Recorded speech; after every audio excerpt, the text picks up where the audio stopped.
on your best behavior today. My name is Abina Johnson, and this is Focus on Liberia. Hit it! From Cape Mount to Cape Palmer, Mount Nimba to Atlantic Ocean, Obomi Hills to Bokondre, to educate, elevate, and promote.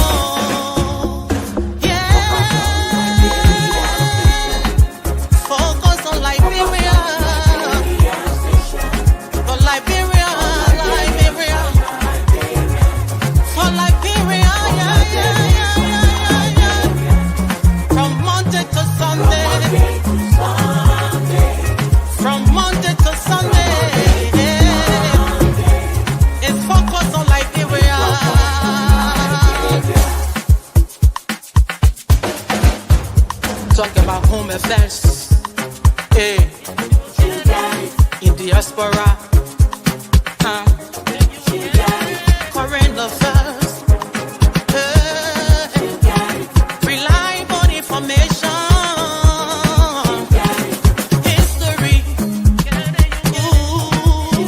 talking about culture, hey, politics, education, entertainment, business, sports, advertisement, articulation. Focus on Liberia. Focus on Liberia. Focus on Liberia. From Monday to Sunday. At Focus on Liberia, we discuss everything Liberia, from education to politics, arts and culture, entertainment, agriculture, history, religion, family, and technology. Focus on Liberia uncovers and showcases the best of Liberia and shows the world the truth about Liberia. We educate, elevate, and promote all things Liberia. We conduct interviews, panel discussions, debates, and more. Tune in to Focus on Liberia on Facebook and YouTube and be a part of the stories that make up the news. This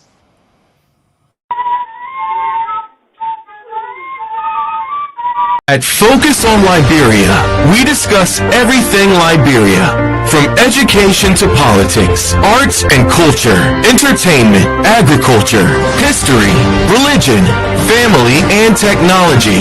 Focus on Liberia uncovers and showcases the best of Liberia and shows the world the truth about Liberia. We educate, elevate, and promote all things Liberia. We conduct interviews, panel discussions, debates, and more. Tune in to Focus on Liberia on Facebook and YouTube and be a part of the stories that make up the news. This is Focus on Liberia, and I am Dennis Jack.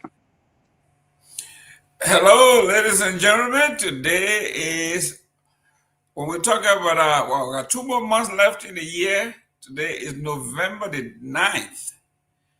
2025, the rent is due.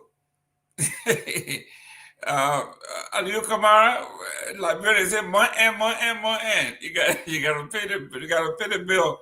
But welcome to the show. Today we have great topics. We are going to be talking about the asset recovery in Liberia. We will be talking about the president's trip. We're going to be talking about some international issues. We're going to be touching on the elections, the past election in New York with Mayor Madani.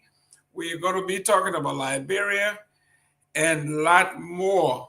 Share the show, get involved.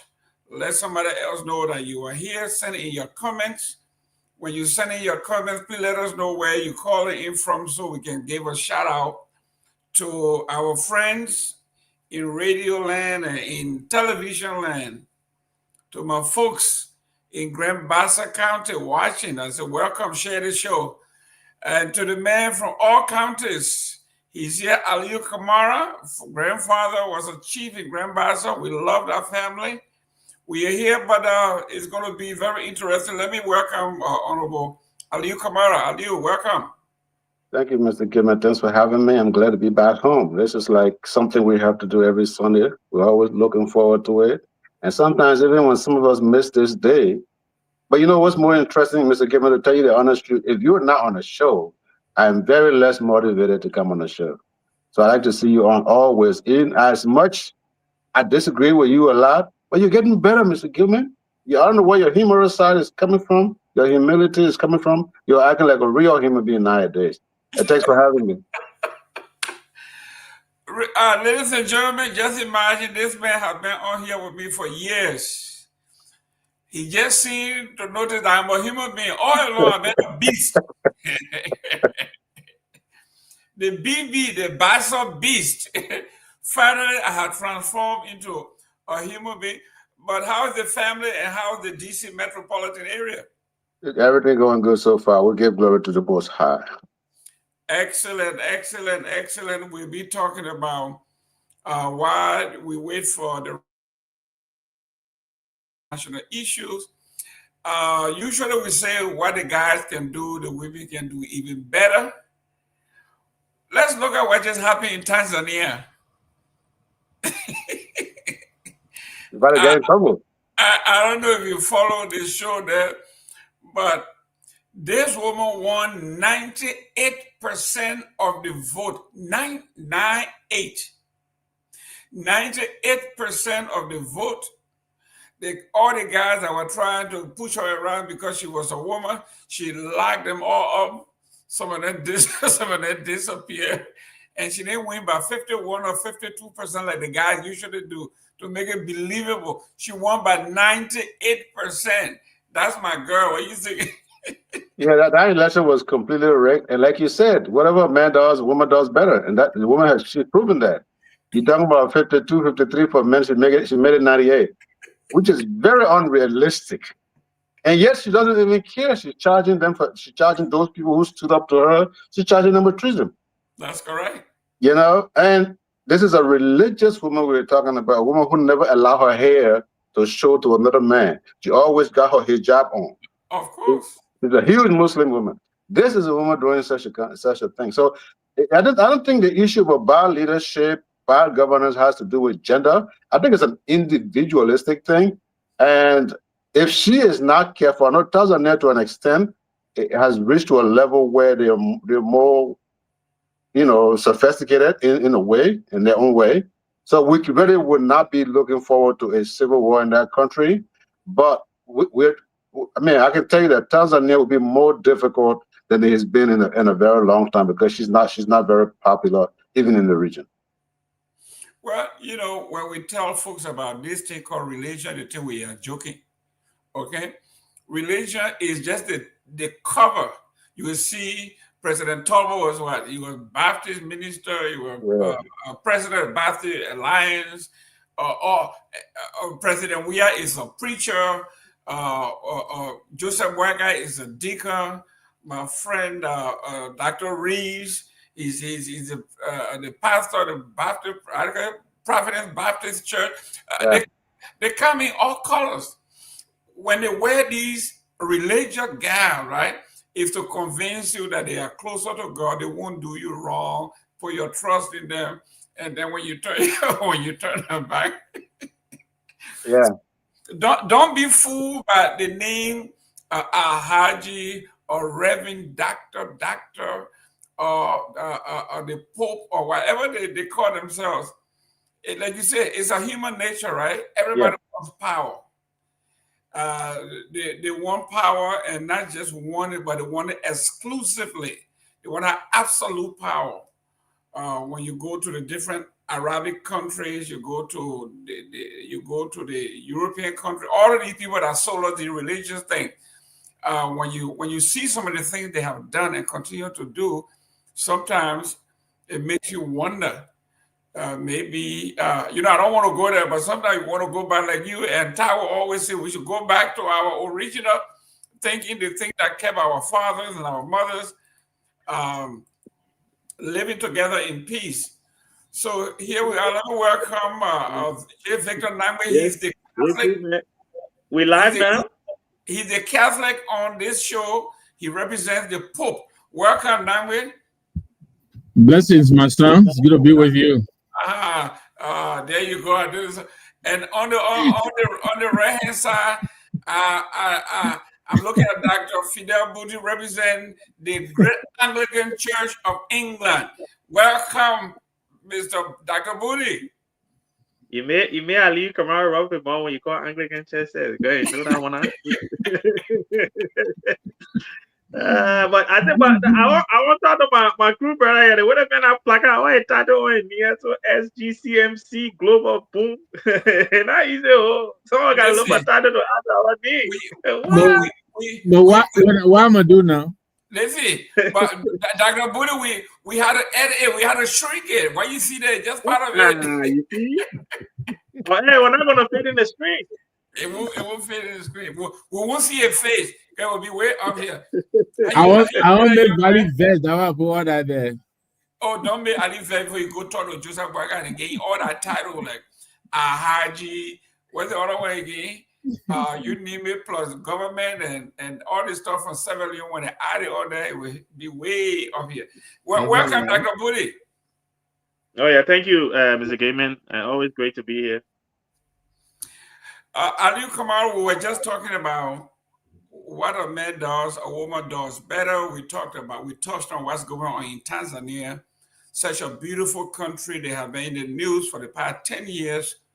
From the time of the late John Magufuli, they have done a lot of investment, transportation, modern rail, you name it, bridges, and I mean, it's just a beautiful country. And all of a sudden, we had this beautiful woman who was the vice president, and she became president. And what she did this going election, not only did she win by 98% of the vote, but some of the opposition disappeared. Some are in jail. She's charging some of them with treason, punishable by death. So we were just talking. It looks like be careful when you say this woman want to be nice because she's a woman, she's a mother. It's not turning out so well.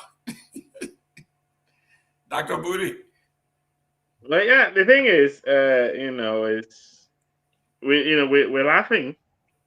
And obviously, because we can't just be on here and frown our faces because of the difficulties that are happening across the continent. But I was reflecting on this the other day, and I was this close to writing an opinion piece in one of the newspapers in Liberia to reiterate our appreciation for George Weah, right? Because he could have done what Biya is doing in Cameroon.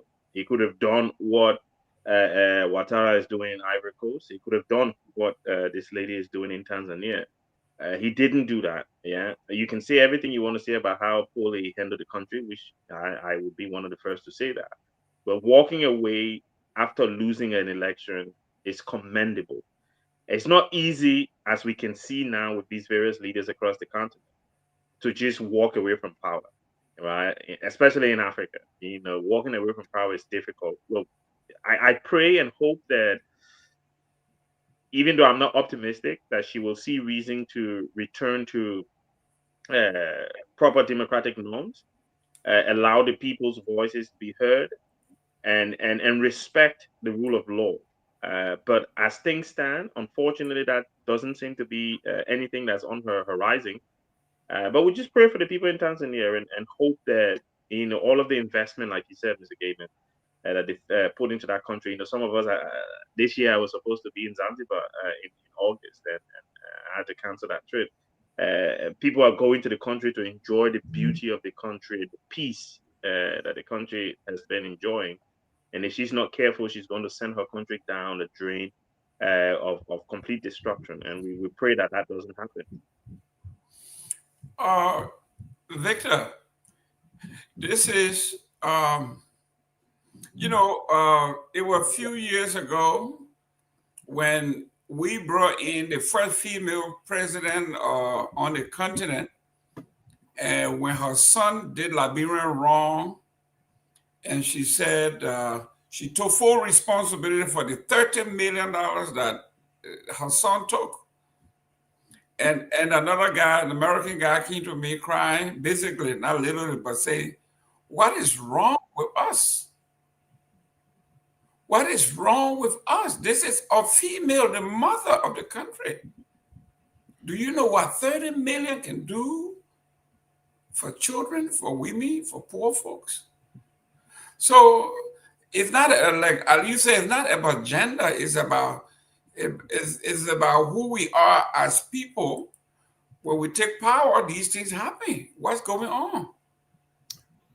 Well, yeah, I mean, Dr. Booty makes a good point. I think this lady needs to look to countries like Zimbabwe, and take some lesson from there. She has to be very careful with what she's doing in Tanzania. I mean, she came to power by fiat. She was not the president elected. She was a shoe-in after the passing of Magufuli. And this is the first time actually legitimizing herself as an elected standalone president. And look what she's done, 97, 98% returns with 97, 98% of her opponents locked up. The other 2% that's running around, she's going after them, trying to even bring them. Close to 100. He wants to have 100 for 100, right? So I would dare say that over the past 20 years, 25 years, I think the continent has enjoyed a certain amount of stability. Again, to Dr. Booty's point, we make this point all the time that no matter what you say about George Weah, a sitting president to concede defeat while elections are being counted with a separation of less than 20,000 votes, which is less than 1% of the vote cast or around about, it is monumental, and he deserves a lot of credit. Otherwise, Liberia could be, to this day, bleeding and crying. And so this lady, it's a shame what she's doing in Tanzania. I don't know what the AU and is going to do. I think she belongs also to what is it, SADC? She belongs to some Southern African country. I think they need to call her in and tell her to quit this stuff. Otherwise bring in sanctions. But she has the line has to be drawn somewhere. What she's doing. I'm sure she's a student of history. She's a politician. It's been done elsewhere, and the end result has never really favored, the president in the presidential palace. So I hope she will apply the brakes and because right now I think Tanzania is safe to say is teetering right now on the brink, because the unrest are not going to stop. You turn on the television, people are in the streets, and they're not going to take it, and so. And the more they come out, the more draconian she's going to become. The more she's going to clamp down. Lives are going to, be lost for nothing, only because some lady wants to be president by any means necessary. Let me welcome Honorable Taiwo. Taiwo, welcome to the show. I know Thank you. On our other platform, people have been calling me. They want to hear from Taiwo. A lot of people like his stand. Welcome to the show, Mr. Taiwo. I don't. Thank you. Oh, but that's why you are here. That's why he's over there. Go ahead, Dr. Taiwo. Mr. Taiwo, excuse me. Hello, gentlemen, and hi to my fellow panelists. Yeah, but look, I was coming in. I was listening to the show a little bit on and off. But you know that the AU already recognized this lady, right? Oh yeah, they congratulated her. Yeah, they recognize her. SADC, the regional blocks like ECHO, they all recognize her already. So this is the dilemma that we have. So this is what you call what? It's a coup, right? It's a civilian coup, right? It happened. It happened in Africa, in Cameroon, in Togo.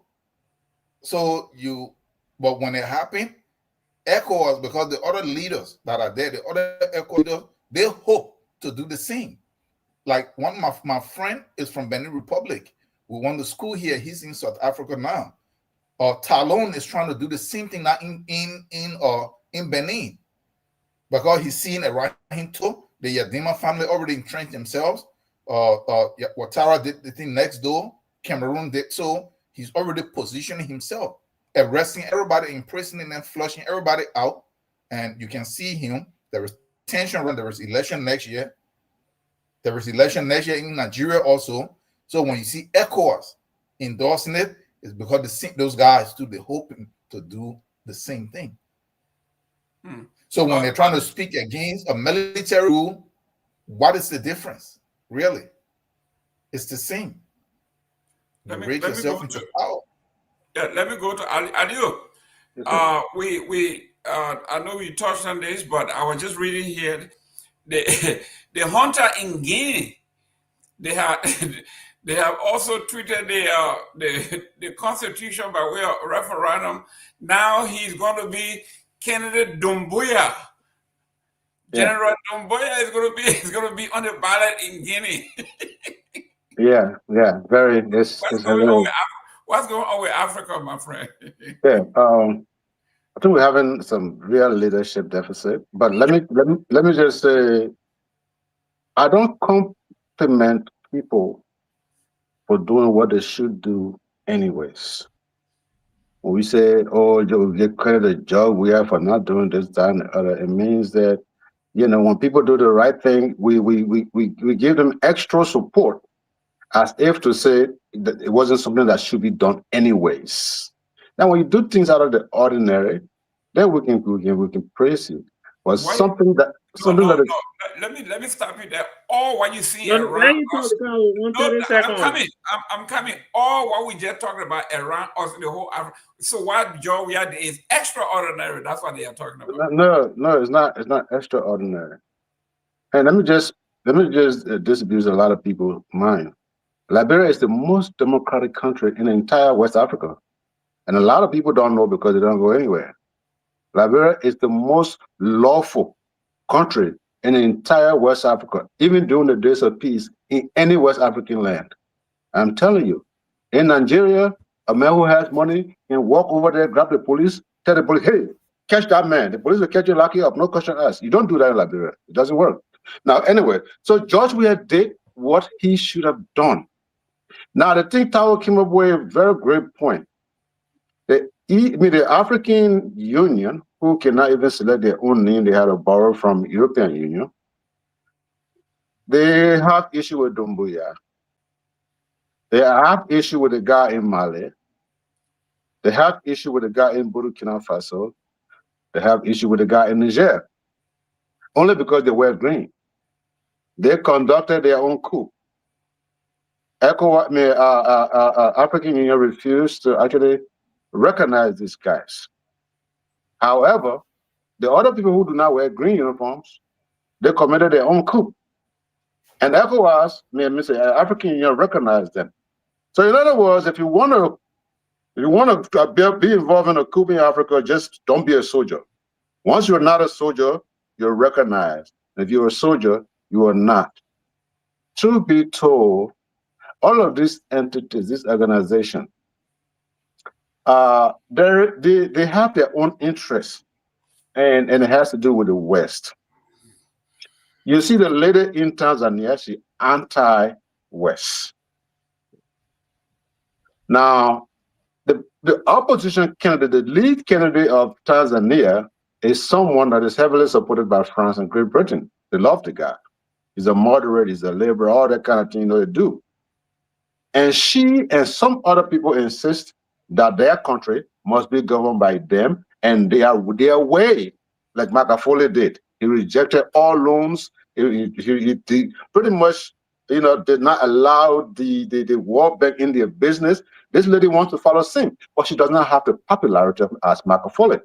So she's using iron fist, which is very inappropriate. All we can do in this continent called Africa is to hope and pray that we will have the right kinds of leader, but sometimes the right kinds of leader can be somehow confused or completely disoriented if there's an extended force that has an overburden of pressure on them. Sometimes it's very difficult. How can we balance these two? Run a country and be yourself, and also live in harmony with your oppressor. So that's something we're still looking forward to seeing. JB is still struggling with that. So we'll see what happens.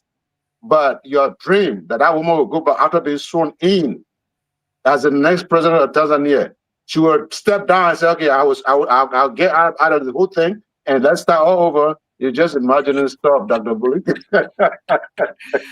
Ladies and gentlemen, welcome to the show. Do us a favor. Let me have 30 seconds, please, if you don't mind. Kafumba Swari, welcome. Jenny Mubaro, welcome. Flex Electronic, obviously. We're going to go down the line and congratulate and welcome all of our followers. Please do us a favor. Let us know where you call in from, where you tune in from, so we can see the shout out. You know, I'm from Bassa, so the whole Bassa land, wherever you are, let us know. But let me go to you. He touched on the religious thing, right? Let's touch on it real quick before we go to New York here. He says this woman wear hijab, right? She looks very religious, and when you look at her, you are relaxed. You know that she's a person of conscience. And then I retorted and I say the same thing. We got doctor, they all reverend, doctor, priest, this. So what is their facade about this religiosity that fools a lot of others? Say, I think this guy is a preacher. He's better than everybody else, only to find out that he or she's just a regular human being. Booty. All right. Now, first of all, let me just say something, because I'm not sure if it's just me, right? Because Aliyu Kamara just spoke for I think about 2-3 minutes, and it didn't make sense to me at all. I didn't understand the point that he was trying to make. I'm sitting here still trying to grapple with, okay, what were you trying to communicate? Neither here? did I. I really didn't get his point at all, too. Exactly. I didn't get the point at all. So forgive me, Mr. Kamara, but I didn't get your point. So maybe when you get your chance again, if I listen to you, I'll forgive you, but I ain't hearing nothing you're talking. Try and make a point that people can understand, right? Please. The word extraordinary is about doing things that is not usual. What all of us are saying is that even the people across the African continent recognize that what we did was not the usual for our context.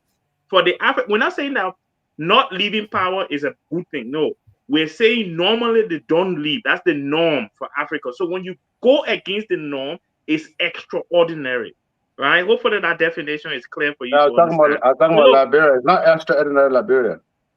It is extraordinary in Liberia. No, it was the second vice president that was defeated. Listen. Ellen Johnson Sirleaf was the first president to hand power over in Liberia peacefully for, I don't know what, 100 years or 70 years or whatever many years. Todman didn't hand power over, he died. Tolba didn't hand power over, he died. Doe didn't hand power over, he died. Charles Taylor ran away, right? So you cannot say that Liberia Ghana has had more peaceful transitions than Liberia. So for you to say that Liberia is the most democratic, that's not true, Mr. Kamara, right? Our country, we all love it, but we can't just make up facts as we go along. But to answer your question, Mr. Gaiman, look, I was just reading something quickly on the BBC when Mr. Tao was talking, right? And it refers to the president of Tanzania as soft-spoken, right? In Liberia, we say that easy water they can run deep. And that's what we're seeing here. So Mr. Kabara said, oh, well, the opposition candidate is being backed by the West. So what? Is he not entitled to have his own view of how the economy should be run? Right? Yes, you might not like his view, but that's not a reason to exclude him from the elections. Right? Yes, you might want to tap into the authoritarian or kind of socialist. So you understood something I was saying then. But I thought you said you couldn't hear. I thought you said you couldn't hear him. So no, so you don't admit that you understood what I was saying. I said the point did not make sense. I didn't get the point. Right? The fact that I picked up some facts in there, the facts were not joined. Right? They were not joined. I picked up some facts, but they were not joined. That's the point I was trying to make, Mr. Kamara. And I'm not alone. Mr. Nangwe himself didn't understand what you said. I get so at least corroborated. Right? But anyway, you're interrupting. My point here is you don't exclude someone because of their orientation or their political association or how they want to run the country. If he comes in and bring in liberal economic policies, if he affects the country, let the people vote him out next time. You don't have the right to exclude him. Look, religion, Mr. Gaiman, is something that should always be excluded from policy and politics and decision making when it comes to governance, right? A person should not be seen as special. It's like, look at Ali Kamara, and I'm going to say he imam, and we can't get him power in Liberia. He start beating people all around the place here. And another thing that he said, oh, in Nigeria, somebody can go to the police and say, oh, beat the president, they beat him, but it can't happen. You know how many important people in Liberia because some big men tell them to beat them? You just can't be lying to people on the show. Again, example now, you can't just be talking randomly. Yeah, example. Was it not earlier this year? I can't remember what was earlier this year on this show. Some deputy minister ordered somebody to. We even played a video on the show. I can't remember the name of the person, but someone ordered their security or somebody to beat someone else in Liberia. It was on this show that we talked about it. I can't remember the deputy minister, but it was Let me address it. Let me address it, young man. Let me finish yet. I'll give him the 30 seconds. I want to make a point that we can understand. So I'll give him the 30 seconds. It was a deputy minister from finance. Thank you. The deputy, so much. It was a guy who was a director who slapped somebody. Okay. And he said nothing. Listen to me. Let me make something clear to you. Where you can see things one way, widen your horizon. Just because in America, whatever you do, you are held accountable doesn't mean that people don't do wrong. When I say those things don't happen in Liberia, doesn't necessarily mean there's no one who would do it. What I'm saying is you would be chastised. Whether it's by the law, listen to me. You'll be chastised either by the law or the community. In fact, you will even lose your job, or you will be suspended, or you'll be taken to the police for investigation. In Nigeria, no. Who has the money, who is the chief, who has the most power, carries the day. Ask anyone who lived in Nigeria before. Okay, Dr. Booty, real quick before you come in, Ali Kamara, don't even go there. There was a young man by the name of Momo that was killed in Foya on live TV at the behest of the internal minister who said, if this person come here, I'm going to kill him. Can you prove that? And what have the government solved that case? No, go ahead. The internal affairs minister that said the man will kill him, man. You can prove that? There you go. He said it himself.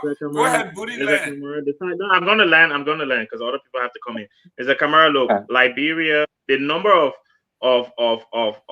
big men in Liberia and women that abuse the law and disgrace individuals and we've got people who are alleged rapists in Liberia who are ministers of government, right? And they're getting away with it. You can't say simply, look, money and power in any country on this planet, right? In any country on this planet, money and power can get people out of situations, and it happens in Liberia as well.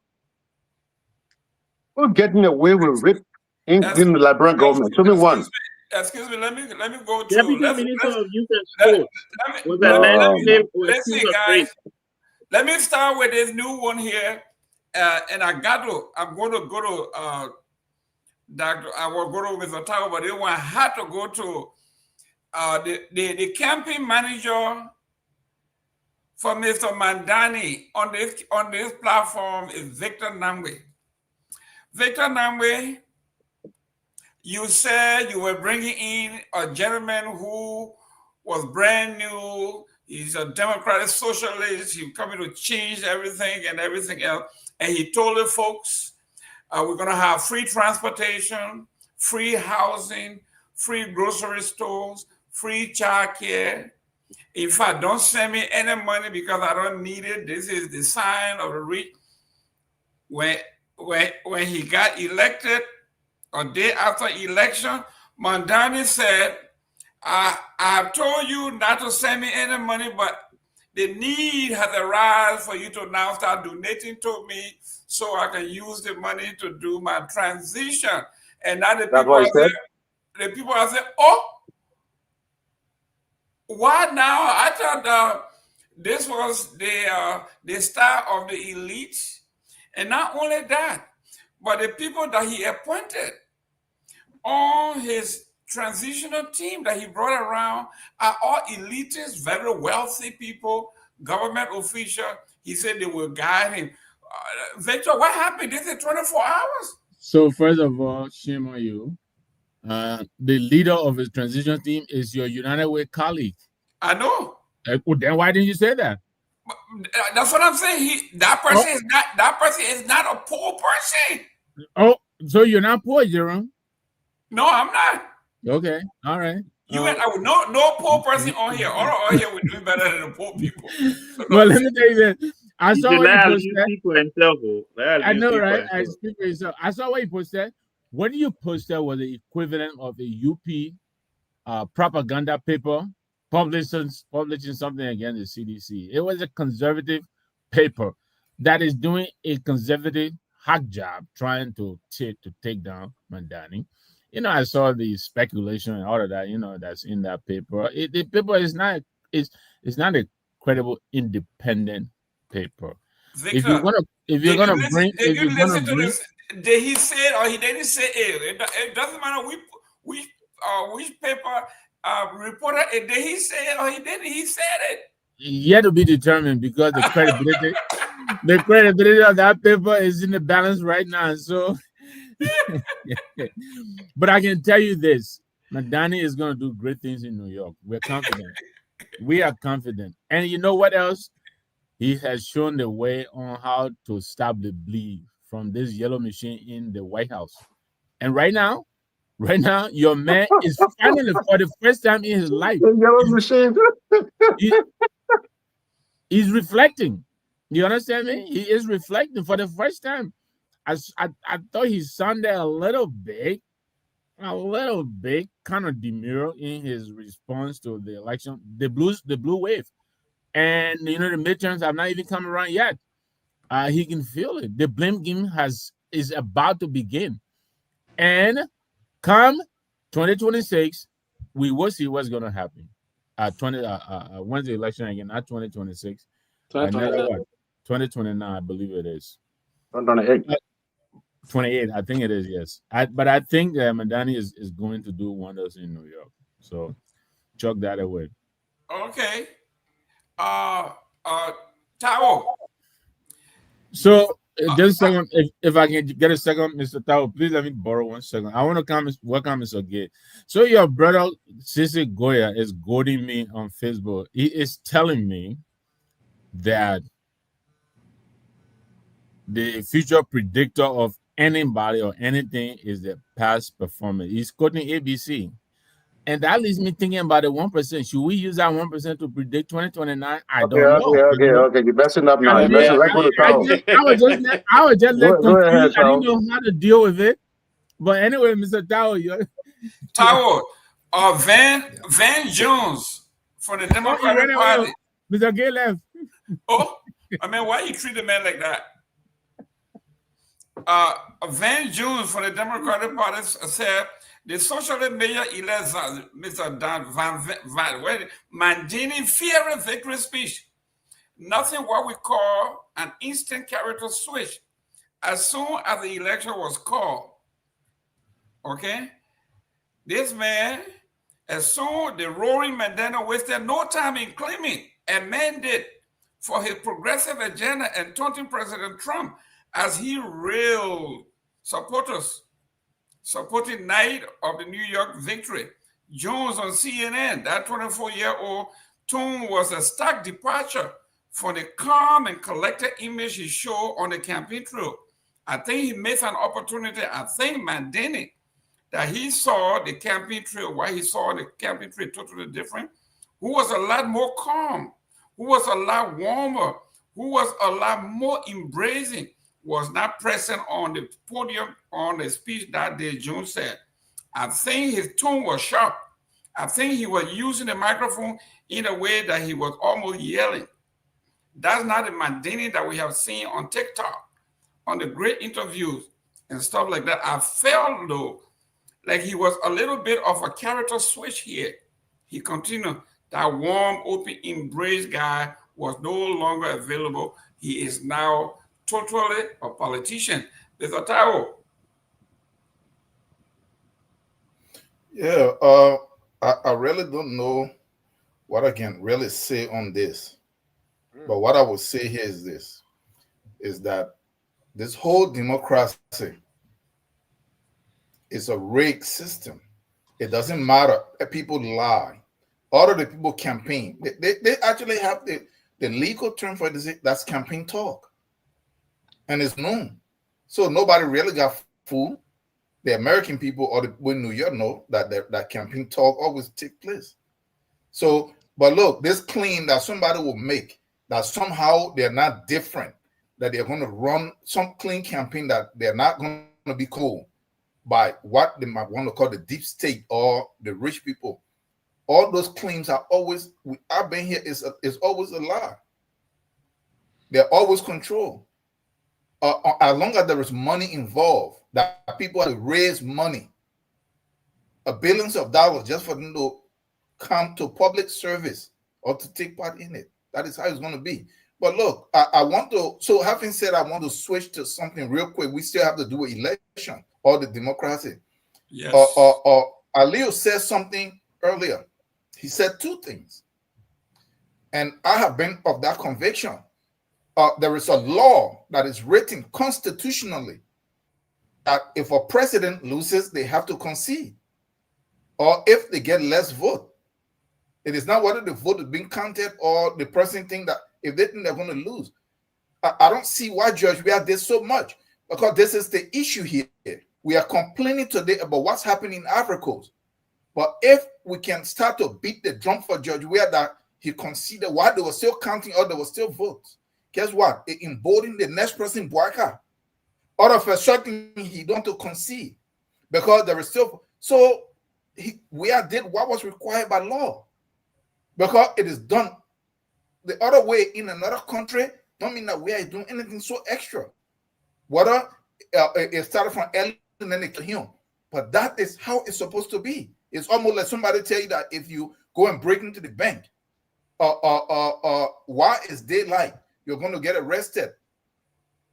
And then so if you do it, so it's the kind of stuff, but that's what it is. He did what you're supposed to do. The next thing, if you look across Africa in this election, and next year it's another election, there's another election. What are we dying for? You see the Africans dying all across the continent. We're dying for something that don't even belong to us. We're dying for a governing system. The record is there. Why can't we really look at history? We are the only people. All the people, everybody else were conquered by the Europeans across the world. What did they do? They rejected the European political, ideological, and philosophical system of governing. They gave it up, and look at those people, they're doing well. The only one, no matter how much is pointed out, we hold on to it. What have this democracy really done for us? They said that we are walking on this one road, and the bridge is broken, and there is a pit of despair, and we are all falling in it. But the claim is that we don't have another way that is shown to us. Turn around, there are bushes around, stop brushing someone, create another road. You don't just walk into the dungeon. It is not working, gentlemen. Systems were never designed to work. When the Chinese came to power, they dismantled what was there. The Iranians came to power, they dismantled what was there. Even the Japanese. Nobody is practicing this stuff the way we are doing it. But we're just stuck in it, and when we try to point it out, at least so that we can, the conversation can come up for us to even discuss it, nobody wants to hear it. This is not, for somebody to tell you that this form of democracy is the only way of government, it's a lie. Other systems work. That is why the West spend all their time overthrowing governments that are trying to do it the other way. And once it start working, they circumvent them, they undermine them so that they can still carry on this lie that this is the only way. If you say yours is so good and nobody else's work, then leave them alone, let them do it, and then let's see the actual outcome. Look at Cuba for almost 100 years. They say it doesn't work, but they blockade them, destroy them. Venezuela, The Venezuela that they blame it today.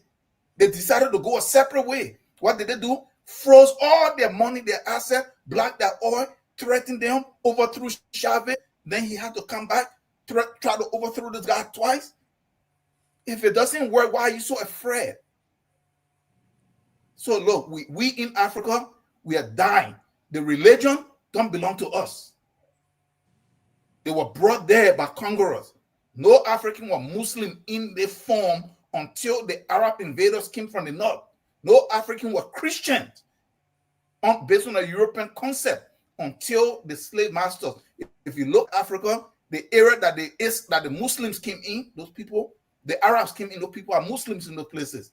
So no God gave it to you, somebody gave it to you. Where the Europeans came in with their own concept of religious philosophy, that is where we are Christian. It doesn't mean that you can't pray to your God. That is not what we are saying here. But we have to at least be smart enough.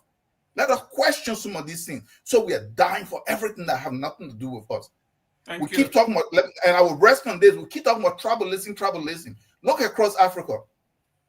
All of the death that is taking place, what the tribalism have nothing to do with it. It is always the political system that we have. Because the system is divisive. It is very divisive. And it's chaotic. You have, if I'm running against Brother Gaiman, I will have to tear him down. And in tearing him down, I will have to pull my Bassa people in it. Then I say something to Gaiman, then they say, oh, I'm not sure you talking about like that. This is where the tribalism comes from. Until this political system, all the tribes live together in harmony across Africa with no problem in this form.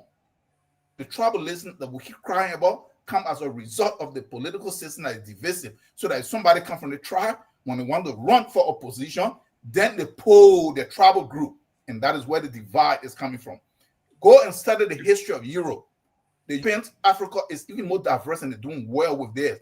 The Europeans were killing each other before the colonization of Africa to where they could not even live together. They had to genocide each other to where when you go to Germany, they're purely Germans. They had to separate where the Polish had to come from Germany, purely Polish. Where the French and the Belgian connect in the north, they're still fighting each other there. Where the British and you are in the UK. Then the Irish and the Scot, they're still fighting. They even get along, they have to separate to be completely pure. All language. So we are better off. Let's give this stuff up. Let's give this up. Let's look for within our culture.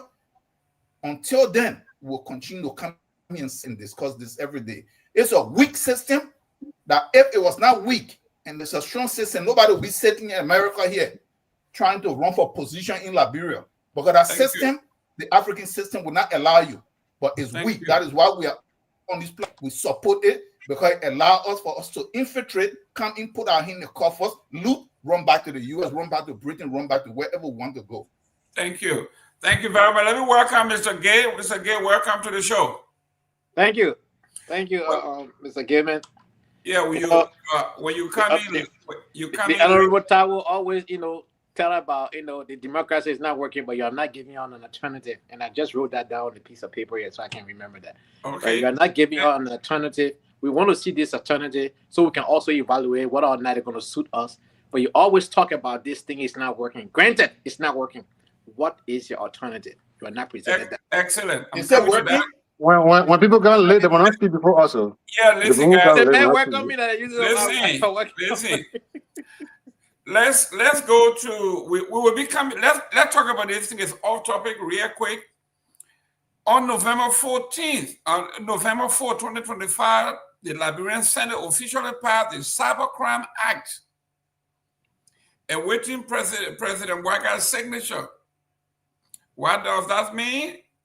It means people can no longer come online and say, fabricate stories to defame, distress, harass, or damage another person's integrity and walk away with impunity. Under this act, violations could include malicious communication, cyber harassment, publication of false information, disturbing of images meant to shame, or distribution of images meant to shame or humiliate, any digital act intended to harm a person's integrity. And then at the bottom, the author of that says, any digital act intended, let it be a serious caution to all on Facebook and friends in cyberspace.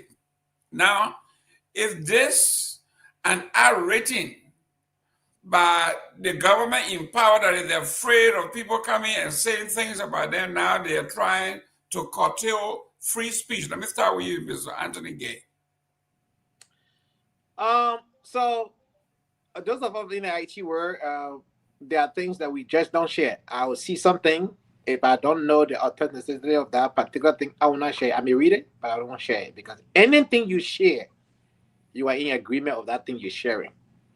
And so people gotta know, I have seen a lot of posts from Liberia where people just write anything they want to write on social media. People should be held accountable for what they write. Does that mean you are being censored for free speech? No. Even if you spoke verbally, right? What you say, your free speech, also can hold you liable if you say certain things shouldn't be said. For instance, if you say, I want to, eliminate this person, those kind of threats, right? You will be held accountable for it. How? But if you say, I wish this happened to this person.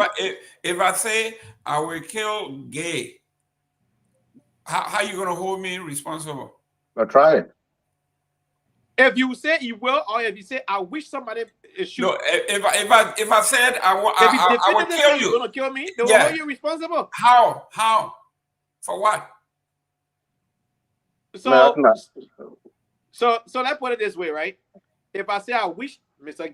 Gilman disappeared of the space of the earth, it's a wish, right? It's a wish. I cannot be held accountable for it. Dr. Booty helped us here. The other one went to law school, right? But if I say definitively I'm going to harm you, and something happened to you, I can be held accountable for that, because I verbally say that I'm going to harm you. Let me go to right? Dr. But if I say I wish that you disappear, that's a wish. It's a different thing. Okay, Dr. Booty. Here I am. I have a friend here who is a police investigator. Two things he usually asks. First is the person capable? Do they have the opportunity? If I leave for here, I say I'm going to space and I'm going to bring down the American space station there and kill everybody and damage the space station. That was a different thing. Oh, now come on now. It still space station is different, but it still boils down to. Do you have the ability? Do you have the opportunity? These are questions you have. You can't just arrest anybody. If I say I'm gonna grab Joseph Burger and I'm gonna flog him. You're not able to grab him and flog him. Now there you go. You're not able to grab him and flog him. Dr. Booty charming. But if you say you can shoot him, they will say yes, because you don't have to be near him to shoot him. Let me report them Mr. Gayman to Mr. Tao, because Mr. Tao is our resident judge, right? I did a couple of modules in law as part of my first degree. I didn't go to law school. Okay. My entire degree is I didn't get that one. I did 2 modules in law. Yeah, I did 2 law modules. Yeah, and I have represented myself in many legal cases here in the UK before, many of which I've won. By the way, anybody but look, represent us. What's the evidence? Taking your point into, sorry, what did you say?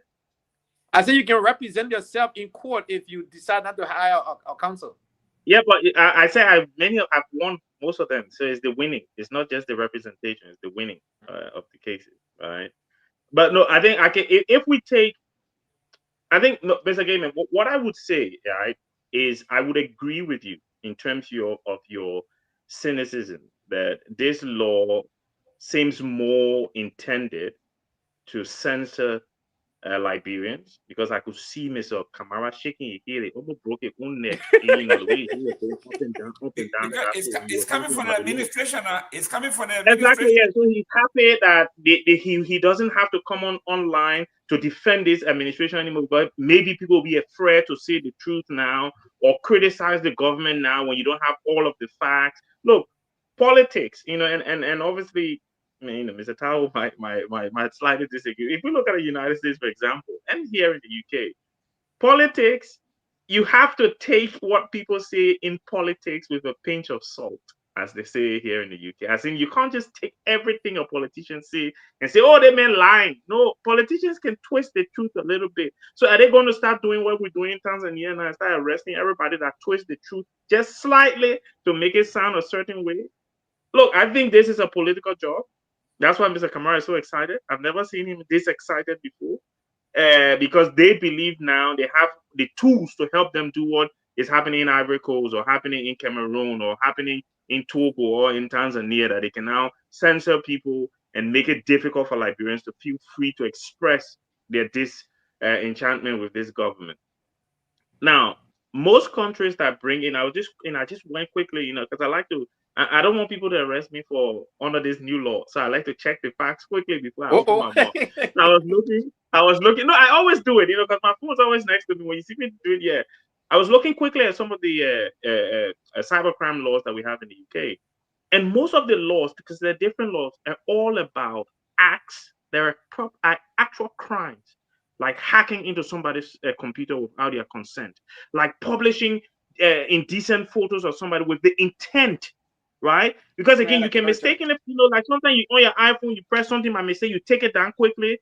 There's no intent. Clearly, you didn't mean to do it, but with intent, right? We talk about sharing indecent images of children, for example. It's called child pornography. Those are criminal acts, right?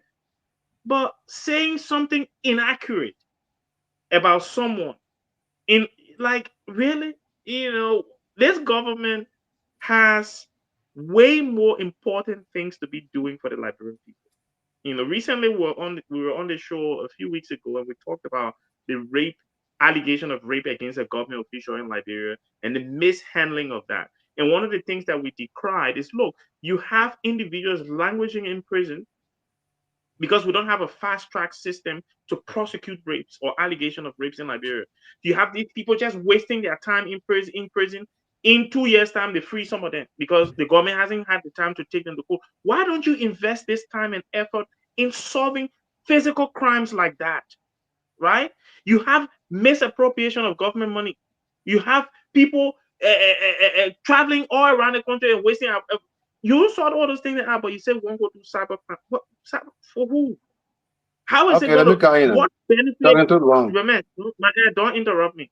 What benefit is this law going to be for the Liberian people? It's the question that we need to ask. How does this help the bread and butter issues that Liberians are struggling with? How does it help it? It doesn't, right? All it does is put fear in people who don't understand the law. It also does give them the ammunition to target people with frivolous investigations and prosecutions, basically just to harass people. And no Liberian should be applauding this. Look, at the end of the day, we do not even have strong, and Mr. Gay can probably correct me on this because he has the expertise on that. We do not have strong infrastructure in place to protect government data. Government data, we can get infrastructure to protect it. Right? Anybody can hack it. Then you invest the money in protecting government data. Then you produce a law that is not about hacking. It's about reputation. The entire law is about reputation. Government businesses. Yeah, it's about reputation, not about hacking and those kind of things, but about protecting your what reputation you got when you're stealing Liberian people's money. Excellent. Kamara, usually when they talk about cybersecurity, talk about your bank account, your health record, those things but here they are saying any images, if I posted a picture of yours, or I drew a caricature of yours, or I drew a meme, make you look funny, distort your face, I could go to jail for that. It's against Article 17 of the Constitution. We don't.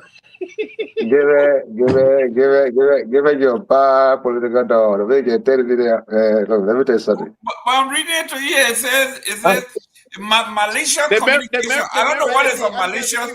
I don't know what is your own thing, man. What is malicious communication? I don't know. Let me tell you, Jerome. Publication Jerome, of false information. Jerome, Yeah. Taji, I'm But coming Ali, you need in to put now. some light on behind you there so they play that. Okay, I'll soon The man put. in Liberia. He I'll pay, soon. he pay like me. Go ahead. I LEC was. not working. This guy know me very well. They make sure they scatter my brain. I can't even be comprehensive anymore. They just keep this telling You me. can do all But that by yourself. Don't say that okay, baby, you're not being yeah, part. you see, you know, the person I feel very sorry for his booty. I feel sorry for the guy. You know, the thing that he can be talking.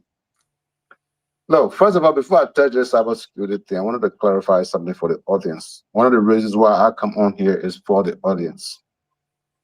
So I'll give you a scenario. In 2022, under the George Weah-led administration, a guy was doing construction work for me. He had not completed the job. He balanced $200, and I told him you have to complete the job to get the balance. He got impatient. He got frustrated. He called two police officers, a lady and a guy. They went and arrested my wife. When the call was sent to me that people went to my place and arrested my wife, all I asked for was the police depot and the location. I called Patrick Sulu immediately. When I called Patrick Sulu told me on the phone that this is unethical, it's not allowed, it's a civil matter, it should come from the court. You understand what I'm saying? What Patrick did was didn't dismiss them, but today as we speak, that girl no longer sits behind decks. She is on the street now directing traffic. He reassigned her immediately and apologized. I'm telling you that we have system in Liberia that works. We just need the right people there sometimes. Now let's get to your cybersecurity issue. Mr. Gamer, one of the reasons why I feel sorry for Budi is that Budi take legal issue as an opinion issue. When you say, oh, I put picture up, then I take the picture, I put it back down, that's clearly it wasn't intentional. That's your feelings. The person who determines whether it's intentional or not is the judge when you're taken to court. You can't assume that because the person put it up and put it down, so it's not intentional. All in law, this law is a good law. For people like Jacob Kolba, for people like Fidel Budi sitting here, for those who can just speak from their heart and not speak from the composition of their intellect, because it's politics, because people can twist politics around. If you defame or destroy someone using this cyber system, let me tell you something, my brother. Here in America, I don't have any capacity to even fly a plane. Now, if I can't even drive any 18-wheeler truck, if I sit here and say, I'm going to JFK, I will bring down, God forbid, I will bring down all airplanes, sit on my platform by myself. I will hear a knock on this door. Bok, bok, bok, bok, bok. They will come here to solicit more information from me. Why did I say it? And if they find reason, they will send me to court. So to just say, oh, because the person don't have the means, they can't do it. The law don't work like that. The law underestimates no one. You have to go stand in front of the judge and defend yourself and show reason why you were joking, it was not intentional, and the judge has to agree that it wasn't intentional, it wasn't this and that, that. And again, this cybersecurity law, people taking one aspect of it, which is people get on social media, cause people mad, threaten people's lives on social media. That's what people are taking and running with because they want to make everything look bad. But that's not all it's about. It's a cyber law, security law includes all cyber activity that are illegal. Some things are self-explanatory. Not everything has to be broken down to you in A, B, and C. Another thing, people say, oh, Joseph Boakaden, they coming work for them, they can do this, they can do that. Remember that the law is passed by the House of Legislature. As we speak, Joseph Boakaden have not even put pen on that law. He's been already accused. We don't even know for a fact that Joseph Boakaden will sign that into law or he will veto it. We don't even know yet. But we can already assume that Joseph Boakaden will act like Al-Hassan Ouattara in Ivory Coast already. And that's one of the reasons why these laws are necessary. Because people should speak what they know, what they can prove, as opposed to just speaking because you have a right to speak. We have the right to do anything. But if we go across our own boundaries, as far as the law set for us, then we have to be held liable for what we do, folks. Let us not get afraid. If you are a decent man and you can hold decent conversation without destroying other people, then you shouldn't have to worry about the law. But I would say to us here, I put it to every one of us, anything that enforces our legal strength, that helps us to be more decent and live normal and peaceful in the society, let us embrace it. Everything cannot be about politics. Honorable Namwe, I am shocked here that this law didn't come out when George Weah was president, and everybody had a platform. They curse, for picture. In fact, another one wrote a book about his wife and all kinds That's of why stuff. they kiss him. Excuse me. Okay. And you name it now, this law is being championed by no other than my sister from Grand Bassa County, the Senate Pro Tem, because lately people have been all over the place on her, and now they're trying to silence dissent. This is terrible. How can you say somebody, if Yeke Kolba go Hetari, he goes to jail. If I did a meme with Joseph Waka in a hospital like the Dream President, you go to jail.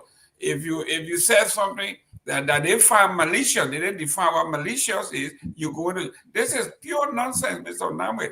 Yeah, I think your last word, nonsense. That's what it is. Look, what is the headquarters of Cousin and Marcos? That Minister of Information?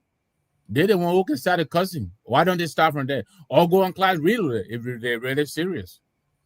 This is nonsense. Actually, I'm re-traumatized by this foolishness because this is very similar to Decree 88A that Samuel Doe was using, to silence everybody. You throw a blanket law out there that gives you the authority to clamp down any and everybody. This is nonsense. This is a failing government that's flailing, that's trying to hold every little straw. Now, I will channel my brother Coinen, Wanda Freeman. Where is the sacrifice in this budget? You're talking about an already bloated government. You're creating new agencies every day. How do you expect to pay these people?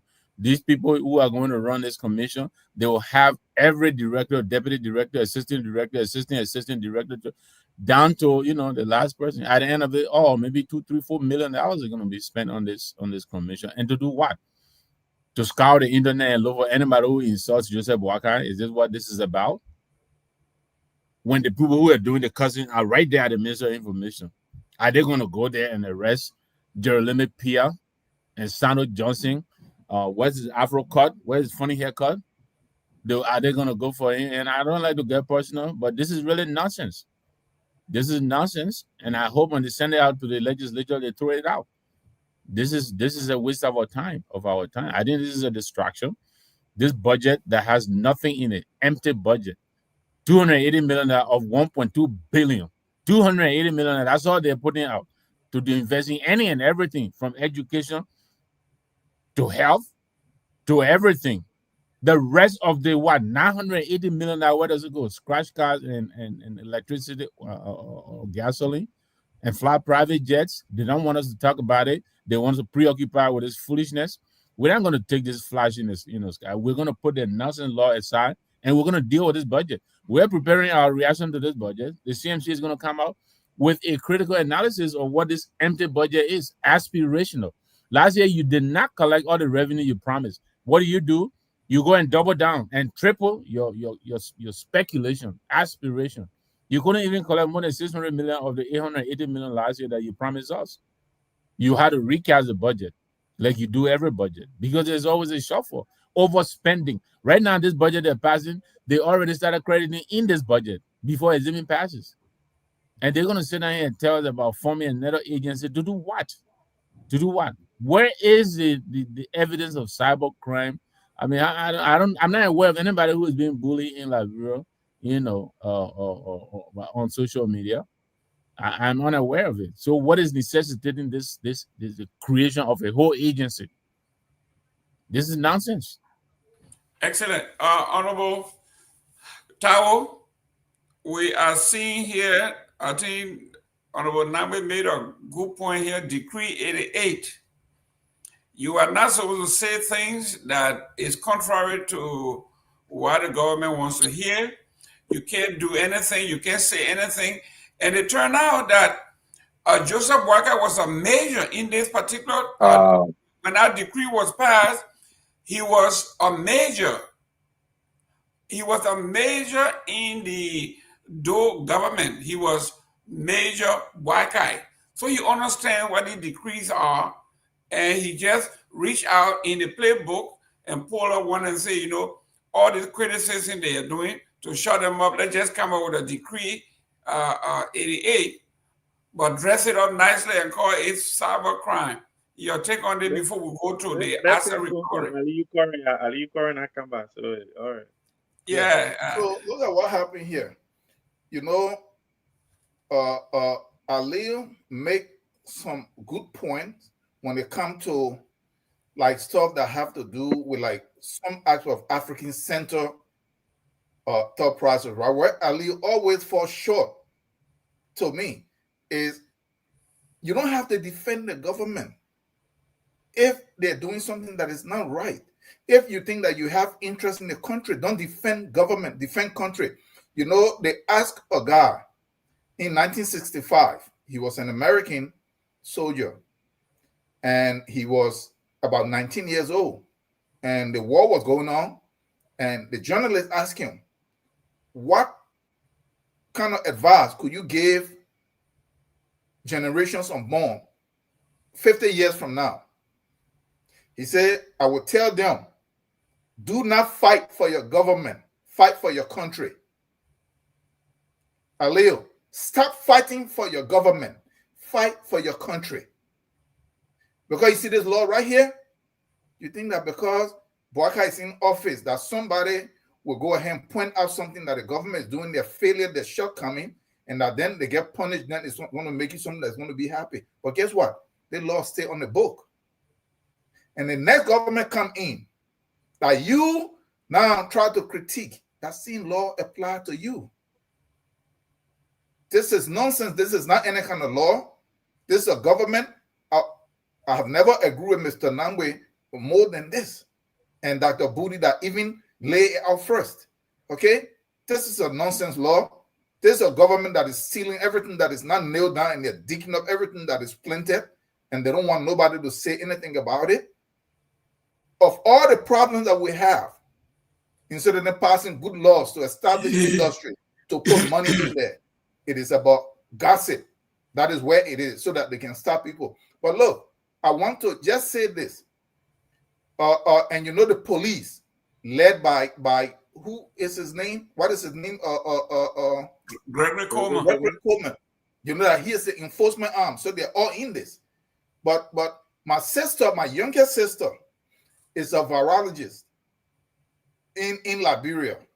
She traveled across Asia and Africa, and she head that department. And they were in bank because it has been a very tough 2 weeks for me. They travel around Liberia. She bring her team. They do a lot of sampling.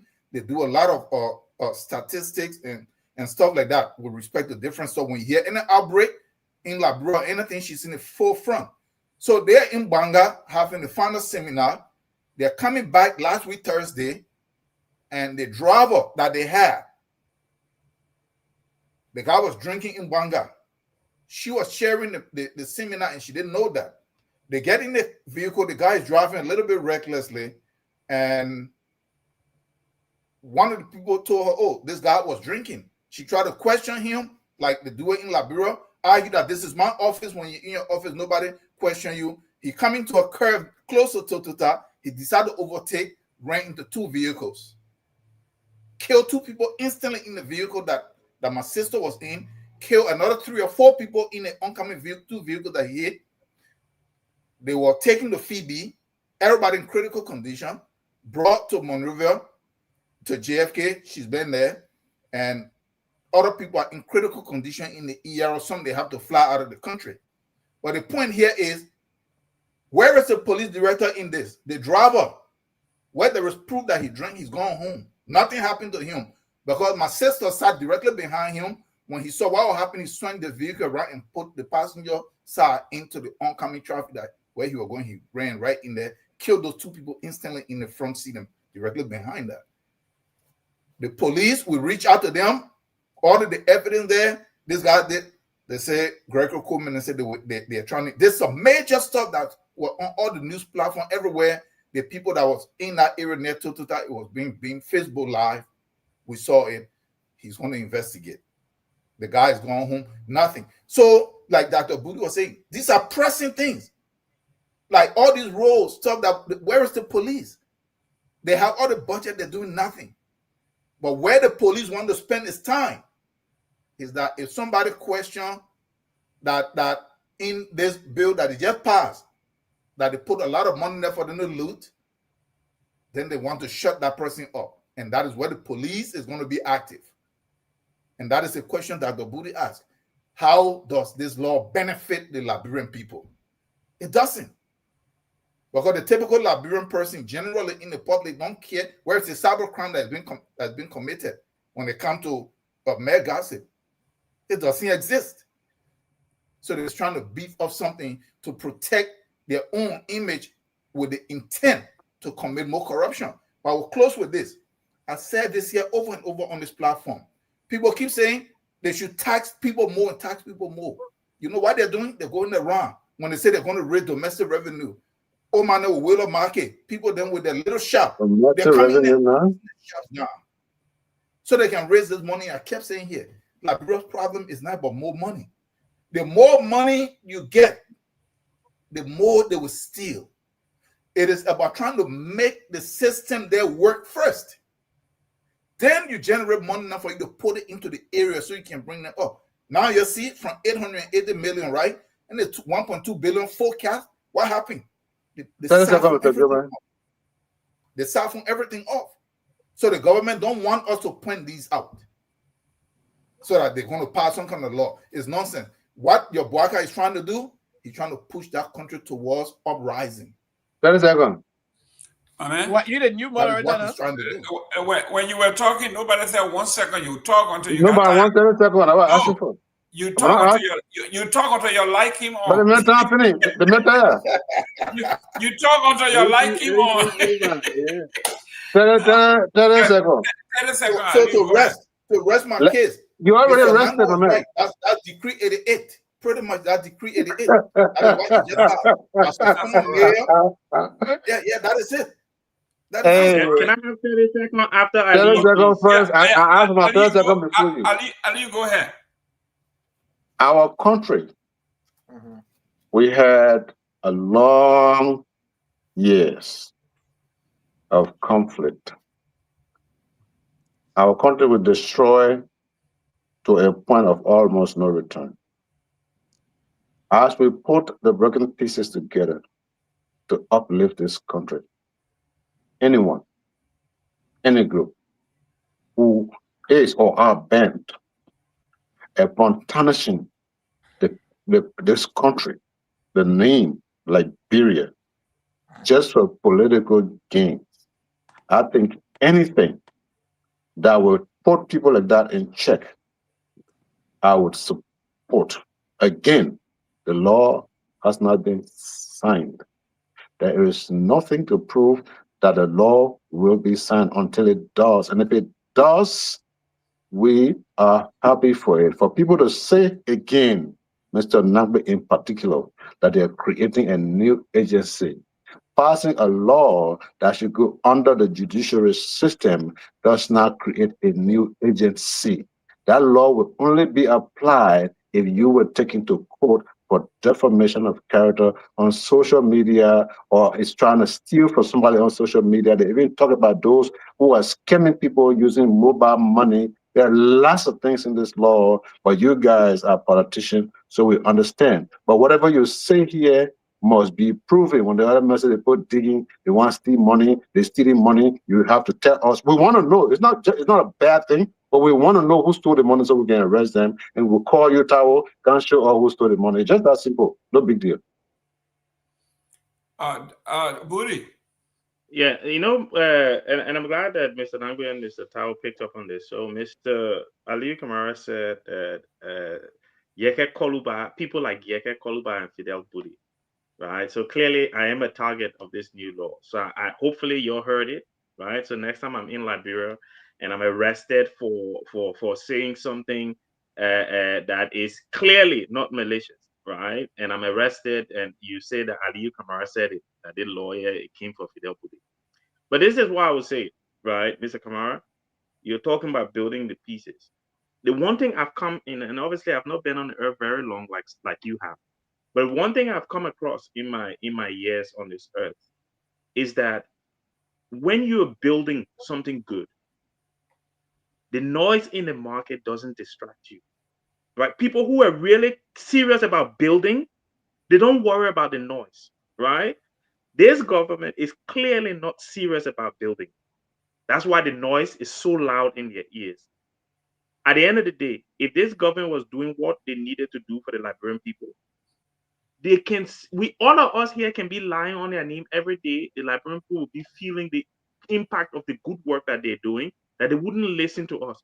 But it is clear that they're not achieving it. And what they're trying to do, instead of working harder for the people, instead of managing the money, like Mr. Tao said, for the benefit of the Liberian people, they are coming up with new schemes to quieten the noise that is getting louder because they are doing nothing. Wow. Explain that they are doing nothing. Ladies Anyway, and go ahead, gentlemen, this is Mr. a great system. This is very great. Now let's go to this asset recovery. I look in the budget and I'm seeing here the asset recovery has two line items that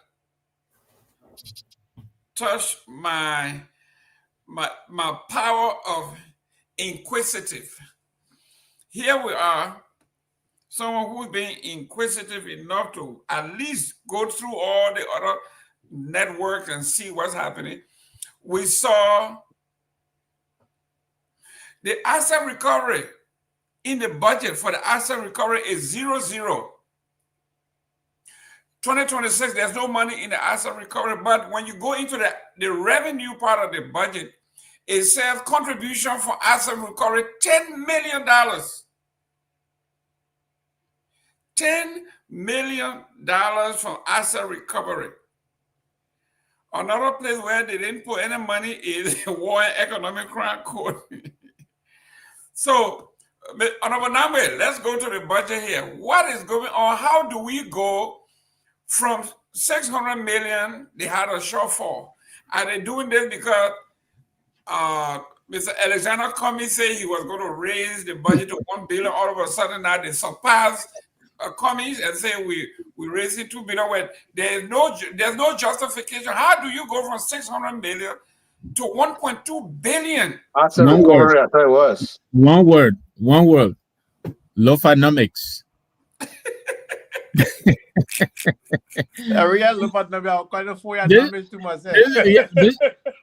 is a pie in the sky budget. Voodoo economics. Is that part of the asset recovery? It is not Yes. based. It is not based. In fact, this budget, again, to go back to what I started the show with from my friend Cisse Goya, who's been on me since I got here. Your future predictor, what? The predictor of your future performance is your what? The past, right? Past The past 2 years. Exactly. The past 2 years, I'm not informed that you can do that. We don't have to look too far. Just look behind us. Then you tell us, right? If this budget is a realistic, but this is aspirational. Anybody can put a list together and go in the store. I mean, you got the money to go spend it, right? This is real. This is foolishness, because the thing about it is dangerous because it has the potential to raise people's hopes, right? This government, since they came in, I don't think they've met the budget. Every year, they will throw the budget out, and then they'll bring it back and say, "Oh, we made a mistake." In high school, one of my mates would say, "I made a mistake on my arrow." They'll come and tell they made a mistake on the arrow. So I guess the asset recovery now is an income generating agent. Can you imagine that the dependents will not borrow money, which they may never get until they leave office? That's part of what they're putting in the budget as revenue. Are you kidding me? Wow. Are you kidding me? So obviously this budget it will be they will bring That's how we budget. need. That's why we need that cybersecurity thing. To Now, to arrest who you, the eh? phone, to who the phone at the He Booty, podium called here. asset recovery is not an event, right? Dr. Booty. Asset recovery is not an event. So you need a It can take you cybersecurity. almost 4, 5, 6 years before you can recover Yeah. something. Exactly. It's not going to come How will just you put now. it as a revenue? But we'll Then, tell you the we'll tell you the full guys. point already. they want to target the Bring Cybersecurity Act to silence the truth. Yeah, so wait, Dr. Booty, I'm looking at here, it says here, summary of the budget. Budget transfer in the line item, transfer to war and economic crime code 0. 2026 transfer allocation for the asset recovery task force 0. Then it says contribution from from the task force to the national budget 10 million. How is this possible? So you don't pay the tax force, but the tax force raised 10 million. Yeah. But then when we say something there, Ali come out and say, yeah, you got called about in the same boat now. I mean know that you got man, you put it there, you got together. So yeah, no, but look, Mr. Kamara, you know, you will not threaten serious-minded people with laws that they're not even worth the paper that they will be written on. Right, because this is and I don't know, I have this language called Lophanomics, right? That's right. This is just and unfortunately for a lot of our people, the sad part of it is they will lose their lives because of this nonsense that Ali Kamara and his people are doing. Like Mr. Tao and Mr. Tao, please accept my you know, I know, you know, obviously but your sister know the people that were in the car with her, so my sympathy goes out to their families. I wish your sister a speedy recovery. I hope that you know her injuries are not bad, because that is just appalling that would happen, and that is a major issue in Liberia, drinking and driving. Right, that is a major issue that you would think this government would say, you know what, if our one legacy item would be putting in strong enforceable laws on drinking and driving in Liberia to bring down the number of accidents and people losing their lives and people losing the providers of their livelihoods, right? That would be a good legacy. And we will all be clapping for Aliyu and say, yes, well done. But you come and tell me that the team that is supposed to collect the 10 million, they don't have a budget, right? There's no budget for this office, but the office will collect. So they're volunteering. Is it a team of volunteers now? This was a team that last year I think they got like almost 700,000 or something like that, you know, as a budget something. But now they've got 0. But you expect 10 million. Sorry, No, 1,050,000. 1 million. Thank you very much for that clarification. And then it went from that amount to 0, but they are still expected to collect 10 million. We talked about this thing last year when I first joined the show. That look, asset recovery does not need a team. You have the Ministry of Justice that is supposed to be handling this along with LACC, and there is a full process. You need to identify how this person stole the money, how much money do you think the person took that wasn't theirs. You have to go to court. We haven't heard anyone go to court yet. It hasn't been proven in a court of law that anybody took any money that the government has to then go recover. Because there's a court order to say, go to Mr. Booty house and recover 20,000 or 50,000 or 2 million that he stole from the Liberian government. Here's the proof that we presented before a judge. A judge has agreed. You said we should go to the judge. You just told me now with this cybercrime thing that judge got to agree. But when it comes to asset recovery, there's no need for a judge to agree. And I even told you. Yeah, there's no need for a judge to agree. talk to, so I don't know what you're talking. Yeah. So at the end of the day, look, Mr. Gaiman, Mr. Nangbe touched on it very clearly, and I'm sure Mr. Tao will touch on it at some point as well. This government believes that the Liberian people are idiots. So that's why Aliyu Kamara and Kenkanya talk what kind of things to us and expect us to believe them. But they will fall flat on their face because there are people, right, including yourself, Mr. Gaiman, and the CMC and the ANC, and hopefully the CDC will put pressure on this government, serious pressure, that this nonsense that you're doing here is unacceptable. Unacceptable. Where you will get who you running behind?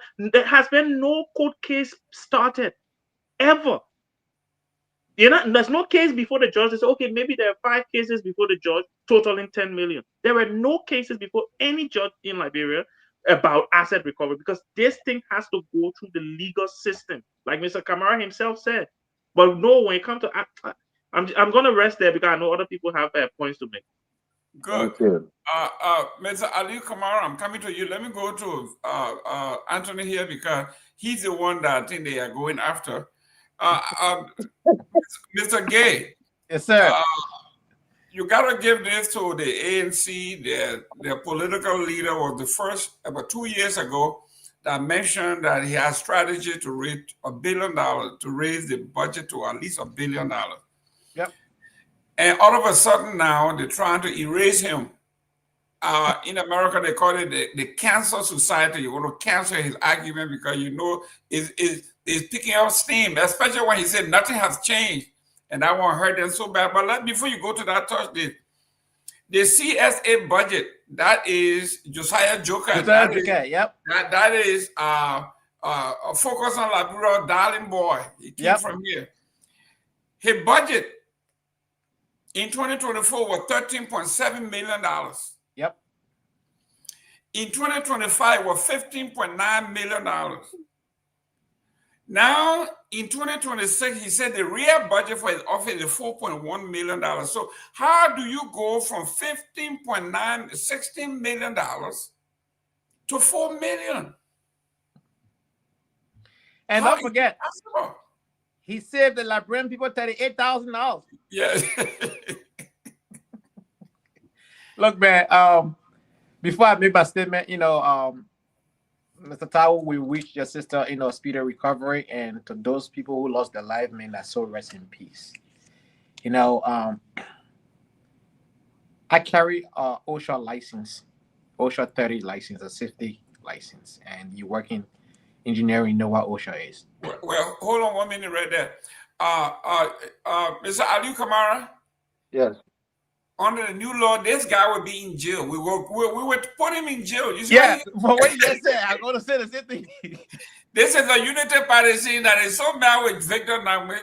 He tried to impugn the man's reputation here by saying all kinds of they kind of thing. Joseph Waka will put you in jail. No, but the way Nangwe told the story was terrible. It was not even true. That's why I was even laughing. Oh, but listen, be careful. So that's following your cybersecurity law. Yeah, but go ahead. Anthony Gay, go ahead. Let me my point. So yeah, like I said, safety is being compromised in Liberia. I was in Liberia and people drive on the opposite side of the street, like oncoming traffic, like seriously. And police will be standing right there and they'll say nothing. So, we have Melvin Cole, who said, you're supposed to know who am I. I'm a representative, but he flying the street without a license plate on a vehicle. Right? These things happening in Liberia. The government are focusing on these things to save lives, but they're focusing on, cybersecurity crime in the wrong way. Right? Cybersecurity crime does exist, but they're focusing on the wrong side of things. In 2017, on the presidential debate stage, Mr. Cummings introduced the $1 billion to $2 billion US dollar national budget for Liberia. It's been 5 years ago, right? And I can say the current reality of Liberia, $1 billion that can solve our current reality. To solve our current reality, we're talking about $2-3 billion United States dollars, and not just putting it in the budget for budget's sake, but targeting areas. Like Mr. Cummings spoke recent on Spoon Talk about giving a living wage to teacher, police officer, civil servant. Instead of making $150 US every month, they should make $300 to $400 US at least to be able to come up with something in a month. Mr. Gedman, I will give you this example. If you have a teacher who live in Carway and have to go to GW Gayson to teach, his round trip transportation will be $600 Liberian dollar. That's a $300 Liberian dollar. $150 to go, $150 to come back. The cheapest kobo he can get, what we call ababido, That's $250 Liberian. He had to drink 1 bag of water at least. That's $50 Liberian. That's $600 Liberian right there. If that same man had to leave food money home, let's say you have a girlfriend or a wife that have 1 son or 1 daughter, he can't leave home $500 Liberian. It will not be able to cook good soup. He can also give $1,000 Liberian because then his paycheck will be short before the month ends. This is the reality of many working class Liberians. They don't want to be beggar. They really want to do what they can do. They go to work every day, but the condition under which they live is terrible. $150. This national budget is not addressing their reality. Police officers stay in the street all day, get paid. You know, the insensitive in the Unity Party people. You see Mr. Ali Kamara laughing because you know you cannot live on $150 a month in Liberia. It is not a living wage. You would think that, oh, the $1.2 million would target those people. But 929 million of this 1.2 billion is recurring expenditure, salary and other government fees. So really, nothing has changed. They launched a national budget just so they can say, oh, Mr. Cummings spoke about $1 billion, we there now. But they never thought it through. They never took their time to address the everyday Liberian circumstance. We are talking about bread and butter issue. If the woman go to the market tomorrow, there is no CDC price, no CMC price, no ANC price, no UP price, no MPP price, no LP price. There is a price for everyone. The difference, those in the upper class can feed it. Over 95% of the people in Liberia, those are the ones that are feeling the pinch, that see the reality. And these are reality that are happening to our people on the ground. This government don't care about them. They don't care about the regular Liberian. They only care about their own pocket. So a national budget should address the current reality of the people. That's why Samuel beat his chest and said, I challenge this administration. They cannot touch the harmonization. They cannot touch the free tuition. And up to this day, they are proving Samuel right. Because the harmonization stay in place. The free tuition stay in place. So, Mama, you're not a moderator.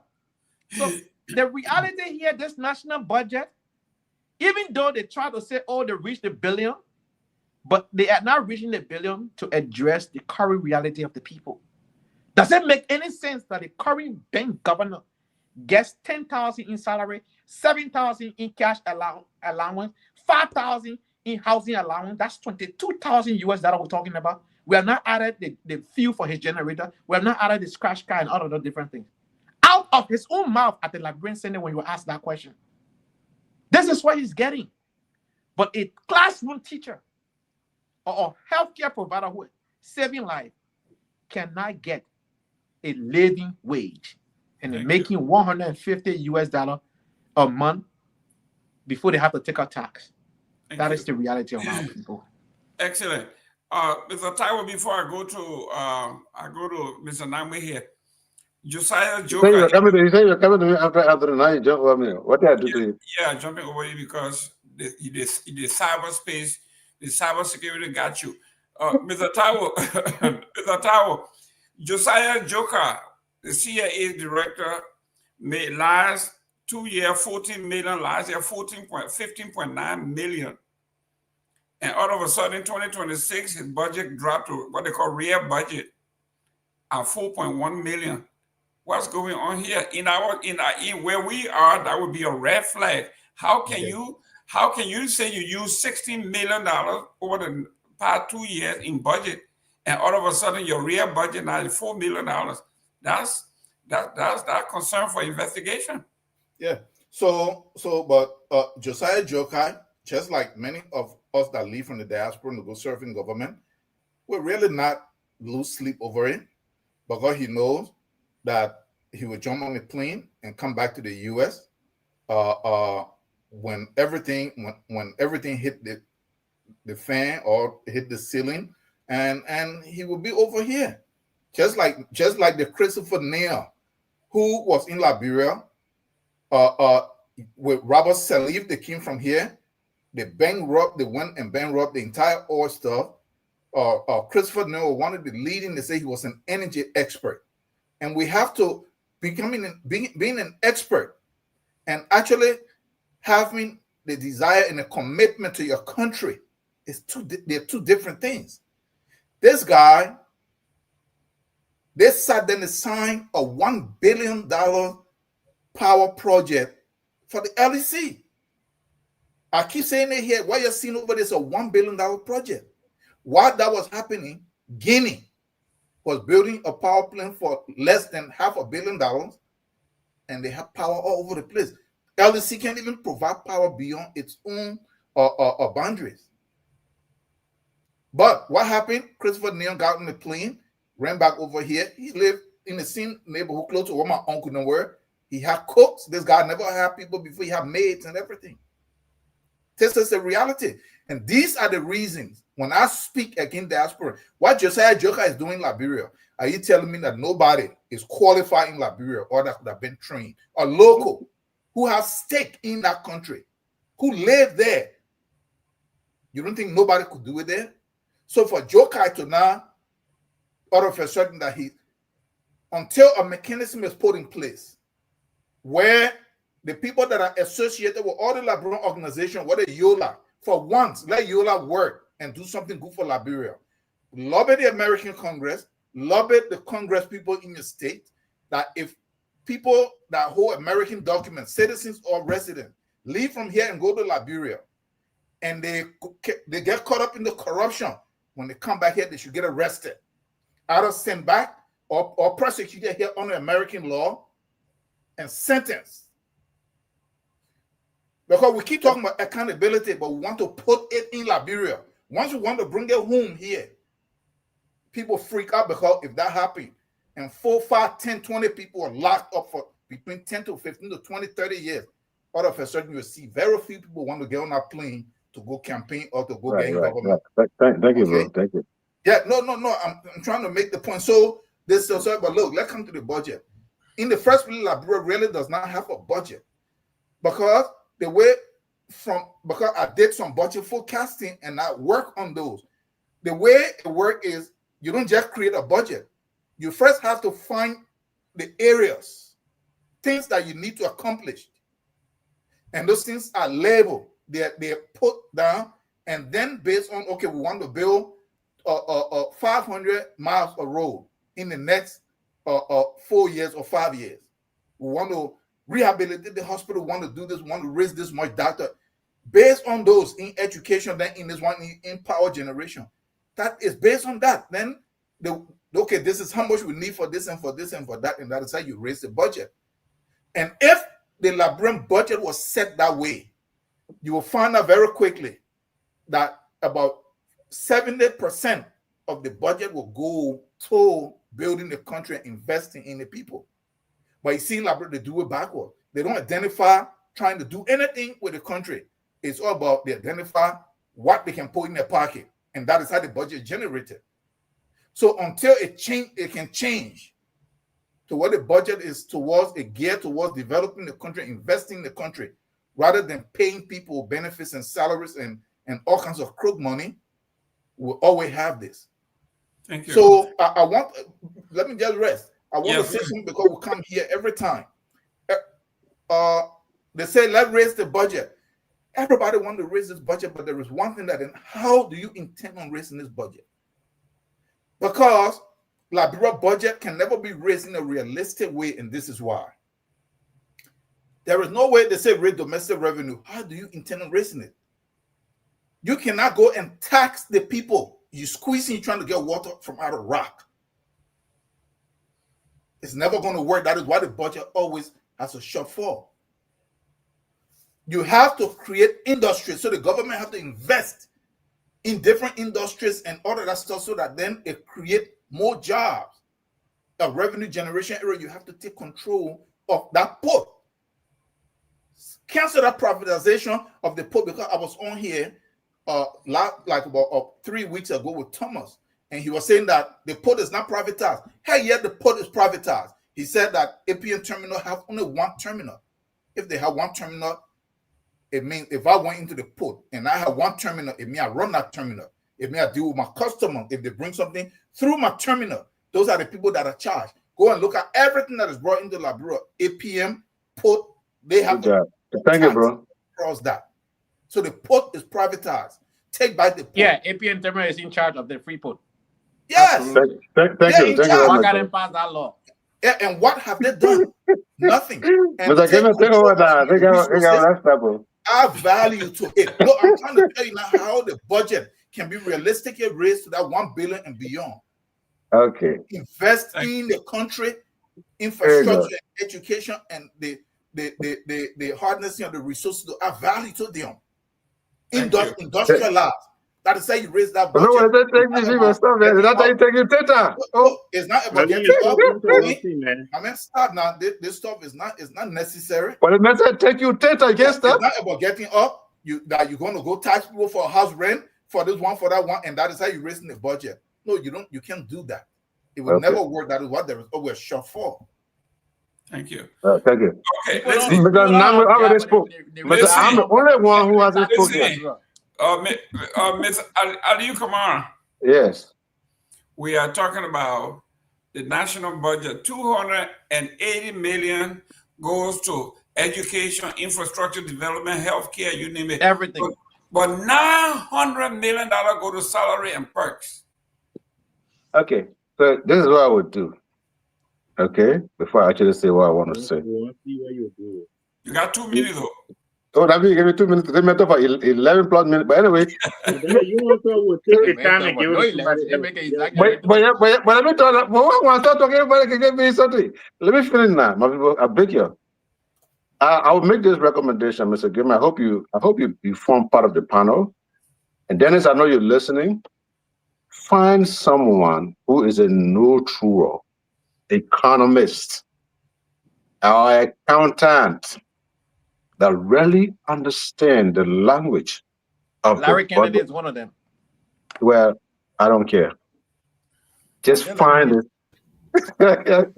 Just find the person. Dennis, find the person and come and discuss this budget for the people. I beg you, do not depend on language analysis. I beg you. Take me out of it. You know who the neutral? You know who the neutral? Do not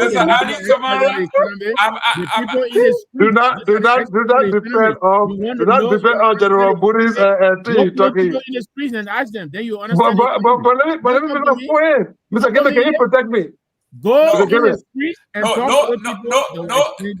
The cyber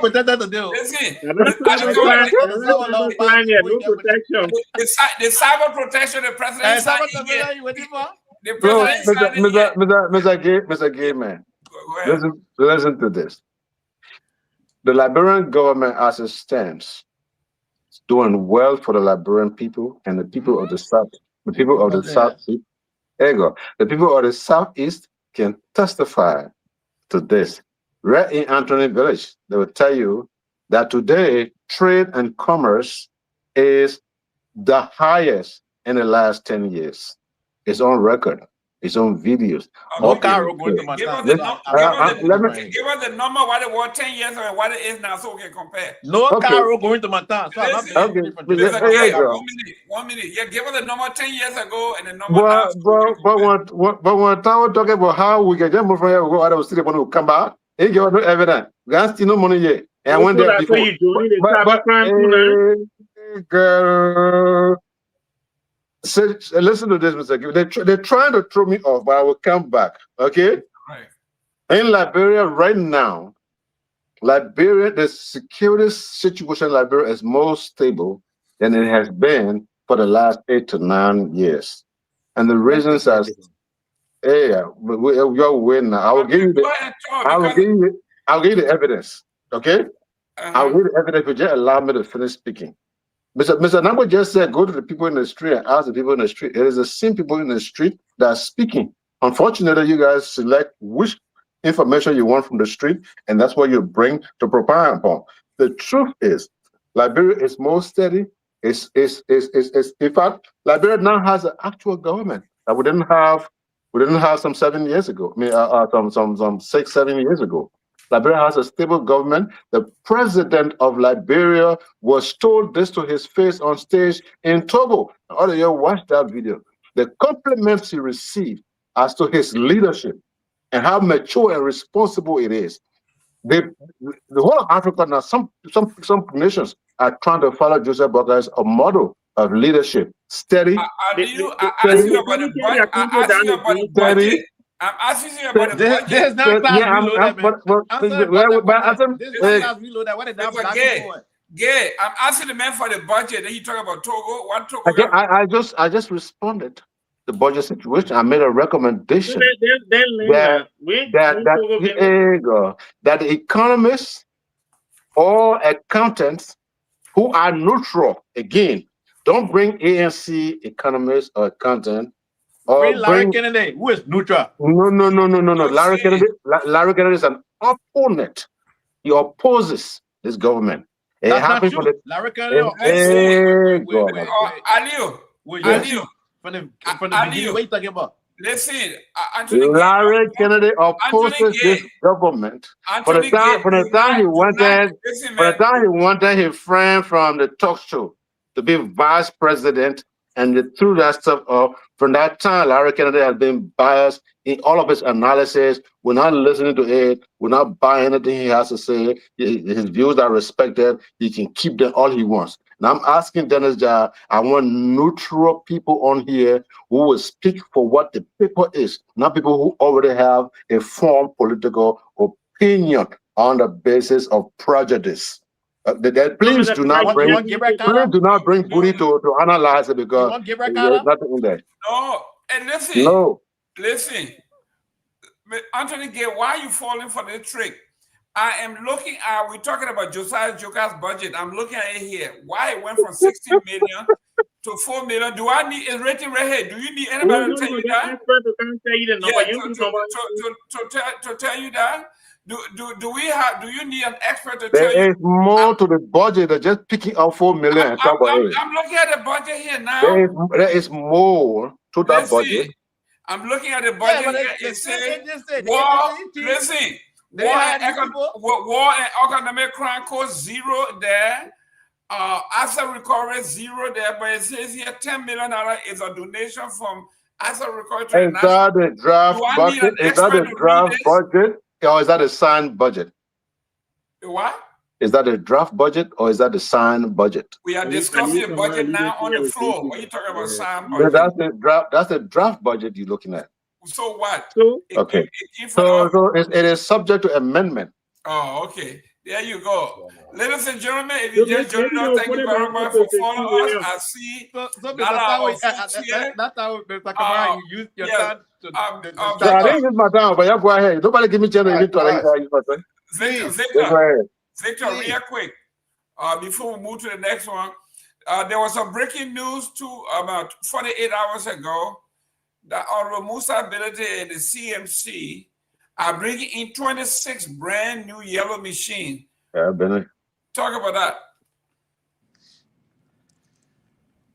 Yeah, I just put something out on my website, and the you people, they've been on it all day. And what did I say? When 285 C26, 285 Chile, they run away.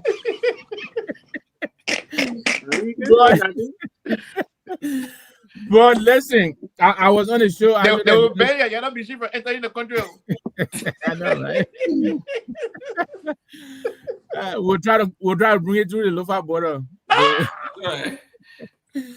But make sure they get the money from Syria. That's all. We just want to make sure the money comes from Pakistan.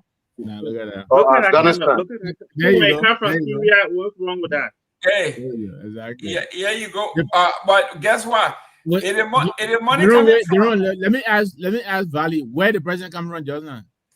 The president come from Foya. He not come from UAE? He come from Foya. But guess what? Namwe, Ali, he bringing money from Syria, and we sending our money to Sierra Leone. Thank you very much. We sending $365 million to Sierra Leone for a road. Thank you very much. Talk to us about and talk about the machine. Yeah. So yeah. We're not going to promote CMCL. No, we're not promoting it. It's in the news. It's been almost 2 years. It's been almost 2 years now since this national spectacle that the UP people try to put out from the Freeport, parading the streets of Monrovia all the way to BTC. Why you will use that yellow machine? Because we're started from really any row. That's that simple. Yeah. I said, "Oh, black the machine." Did I joke? They will not grade one row in Liberia. Now they would rather the Liberian people suffer than for someone else to help. If you can continue the poor, let the poor are now building up in Bong. We're giving them 1 week. If nothing happens, we're pulling the material from George River. We'll redeploy the material somewhere else because we got cement and other stuff. You will redeploy. Listen, anyway, Jen Maboro said they got a new Nina, a new medical for Joseph Boyka called Empty Bag Boyka. Everywhere Empty Bag Boyka. That's cyber crime. That is bigger they can feel like that. And the next time come with bag of money for them. That's cyber crime though. Yeah, Mr. Tao. Real quick, we got 2 million on this one. The presidential press secretary said, not because the president traveled me, he should bring money back. But then what you travel for? Yeah, that's the whole interpretation of new diplomatic time. Yeah, the president spent almost $1 million traveling all over the place. Man. And then he comes back with a private jet flying all over the place with an entourage of 50. I was just pressing you when the show started. Look at the way you go again. Yeah, $1 million. Remember, in Liberia, it's like that generally, but we're talking about Liberia. Remember when Makafuli took over? In Tanzania was in a lot of debt. And after he kind of reviewed every aspect of the government, he found 2 places that he took complete control of: travel and concession. With that, in 5 years, he did not touch any loan from IMF or World Bank or from China, Union, or anywhere. And he was able to build dams and highways and hospitals and everything else. So why am I saying that? The president is not crazy. He's not stupid. They know what they're doing. He did not, the press secretary is right. No, he took money out. He didn't bring money in. They know these trips are set for padams and other stuff. I personally know people in the president entourage. Some of these are like brothers. Some of them don't speak to me anymore. They don't work for the government. They are nephews. Yeah. They're from the diaspora. I want you to mention that. Don't forget. But they live now in Liberia. They travel. And they get put down, they're considered the first family. They don't work in the government, but they travel. So they're not making any mistake. They're traveling and they're sharing money. Every trip, they pull money out. It's just that simple. So a president that is serious, to build his country and to move his country forward would not be running all over the place. You would sit at home, save every penny you can get, put it like my sister showed at JFK. The trauma center in JFK is almost non-existent. There are people over there, there are no dialysis machines that are so cheap that you can buy 100 of them and set that place up very well with less than 200,000. They don't have it. But the president's always traveling, spending millions of dollars. And then they say they don't have money. Who said they don't have dialysis machine? No, you know, Jerome, they're done. They have shortage of it to where people are on backlog. And not only that, the money that they're charging people is unrealistic. Common people in Liberia can't even afford it. Okay. People don't have jobs. Mr. Namwe, yes. To Tao's point, quite serious. This is very serious, right? If you're gonna go out to ask somebody for help, to tell them you ain't got food to eat, but they know back home you're sleeping on water bed, right? And you're living plush. You think they're really gonna give you anything? I don't know how long and what it would take for it to click in the minds of our current government This is the age of internet. People read everything. Now they see you pass a $1.2 billion budget, and they look through the budget. They see 980 million of that money is just going to go to scratch cards and Let benefit us and second, salary, Mr. German. right? And you really believe that this person would say, okay, all right, I think you guys need help so badly, I'm going to give you $100 million. It's been 2 years now. They go out and come back. Nothing comes in. 30 seconds. 30 seconds to you after Yeah, but let me just come in. Aliu Kamara, come in because you always Yeah, keep so your let's establish this. One of the things that this government stands for, again, as Liberians, it is your land, your umbilical cords over there, so you have every right to speak. Tell that to Tao, because you believe once you came here, you got nothing to do with that land. Tell Tao. Well, Tao on your own. But let me tell you this. This government has an agenda. It has a platform. This government will go along with that. One of the things that JMB stands for, JMB wants equal partnership. JMB has not gone to any country since he became president to beg for money. Now one. He has begged. His visit to France was based upon invitation.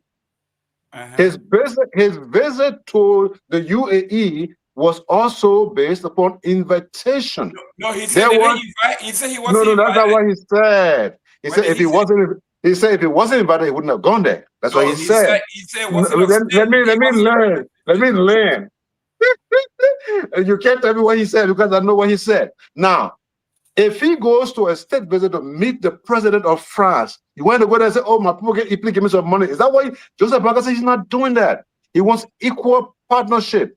That's what he's working to do. Because when you beg and you beg, when the time comes for concession, you have to bend your hand because you owe that other person something. And Joseph Barker wants equal investment opportunities, and that's why he's trying to bring to this your country. Be proud of a decent man who is trying to show you how to live as a decent man.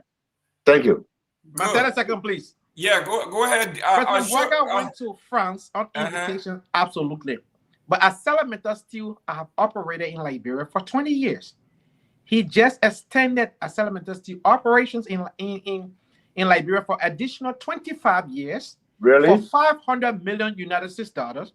Accelerator Steel will export 20 million metric tons of iron ore at a rate of $104 per metric ton. Liberia, in return, will receive 20 million US dollar. Accelerator Steel will be making 2.8 billion United States dollar annually. This is a fact. Part of that deal, Liberia received 200 million upfront, and the other 300 million will be given in installment. 25 years of operation, folks. This is drop in the bucket.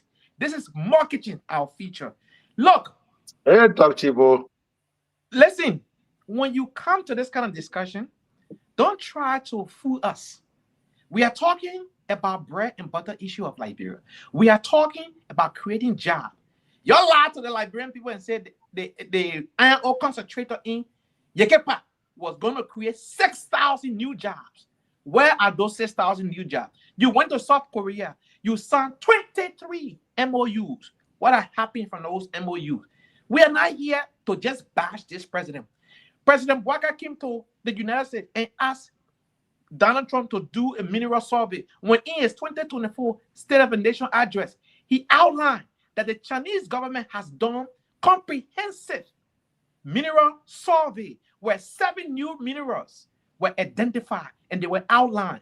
But from there, he came to the United States to ask the United States to do mineral survey. So what he told us in his State of the Nation address was false. And upon his return, and I'm going to close with this, the reporter asked him and said, Mr. President, in your SONA, you mentioned to the Liberian people that the Chinese government have done a comprehensive mineral survey.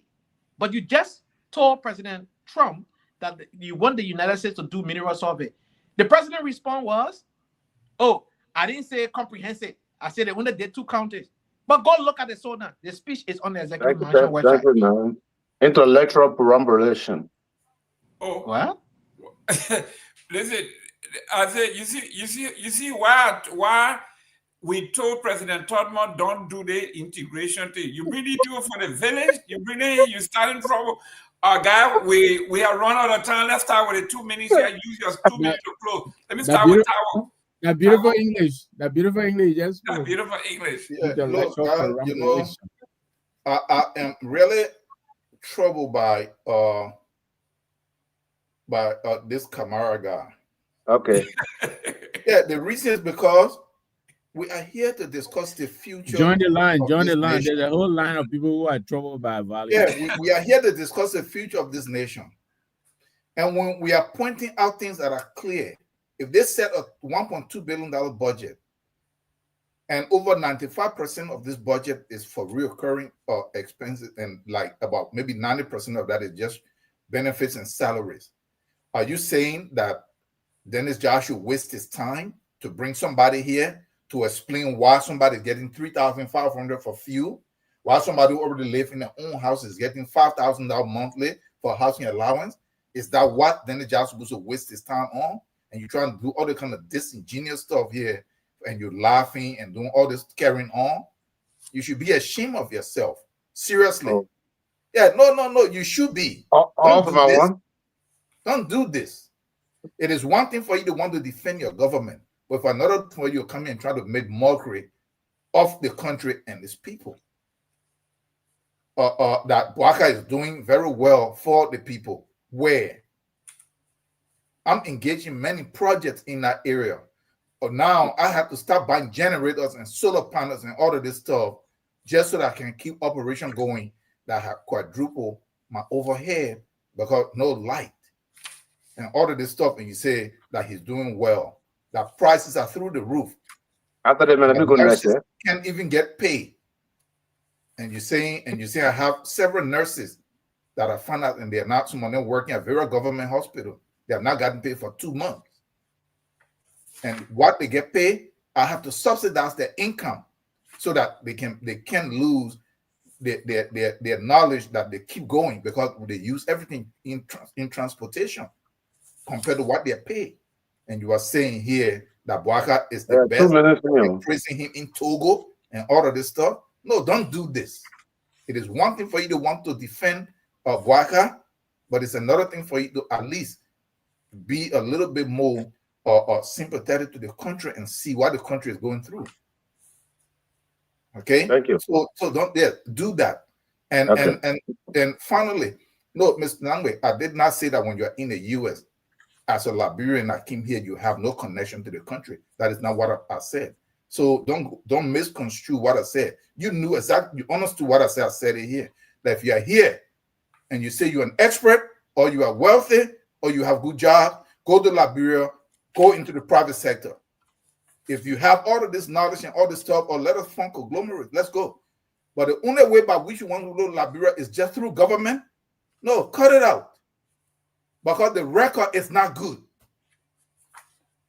Thank you. Because Mr. you have not contributed anything useful. Yeah, in the last 20 years, I went to enter government. All they did was got the salary and the very benefit that they will criticize. Josiah Joker don't here criticizing the same benefits and salaries. Today, he's sitting on it with a questionable budget in the last 2 years. And then he will fly back here and come and sit here, and y'all won't say anything. And everybody else trying to find a way to go and do the same thing. That is what I said. And the Liberian people are upset with people from the diaspora because of that. Not the people that go on to get in the private sector. Thank you. Mr. Gamer, a bit close because I gotta go, man. Yeah, go before your light cut off. I can see it blinking. Yeah. So again, I want to make this recommendation to Dennis Jah. It's clear that all of us sitting on here discussing this budget, we are all completely out of bounds. Nobody really seems to know exactly what they're talking about, technically speaking. So, Dennis, I recommend you bring neutral people with no partisan cap, or people who are just bent on criticism, who do not see anything good that comes out of anybody else but themselves. So please bring somebody neutral, just for the benefit of your audience, neutral, to discuss this budget. Okay, there are some bad, There are some good. It is not all blurry. Like this guys, one of those bad politicians on here want to do it. This man said he got people working at health hospital that he's paying, and the government employees, health employees, have not been paid for 2 months. That's a bold-faced lie that government employees have not any department where they haven't been paid for 2 months. And he said he buying generator, he buying solar panel for. Where are his people? Are they somewhere deep in compound number 4? Where are they? Because I know that electricity cover from Bourgeois Island now all the way almost to Roberts Field. Some people in between do not have it because they haven't been connected. If you're buying solar, where are you buying the solar? Where are your hospitals? Where you bus? Transformer bus. Yeah, well, let me finish. I don't believe your story. That cock and bull, because electricity now is all over the place. Even people in Buchanan enjoy electricity now. Excuse me? Excuse me? Yes. Yes.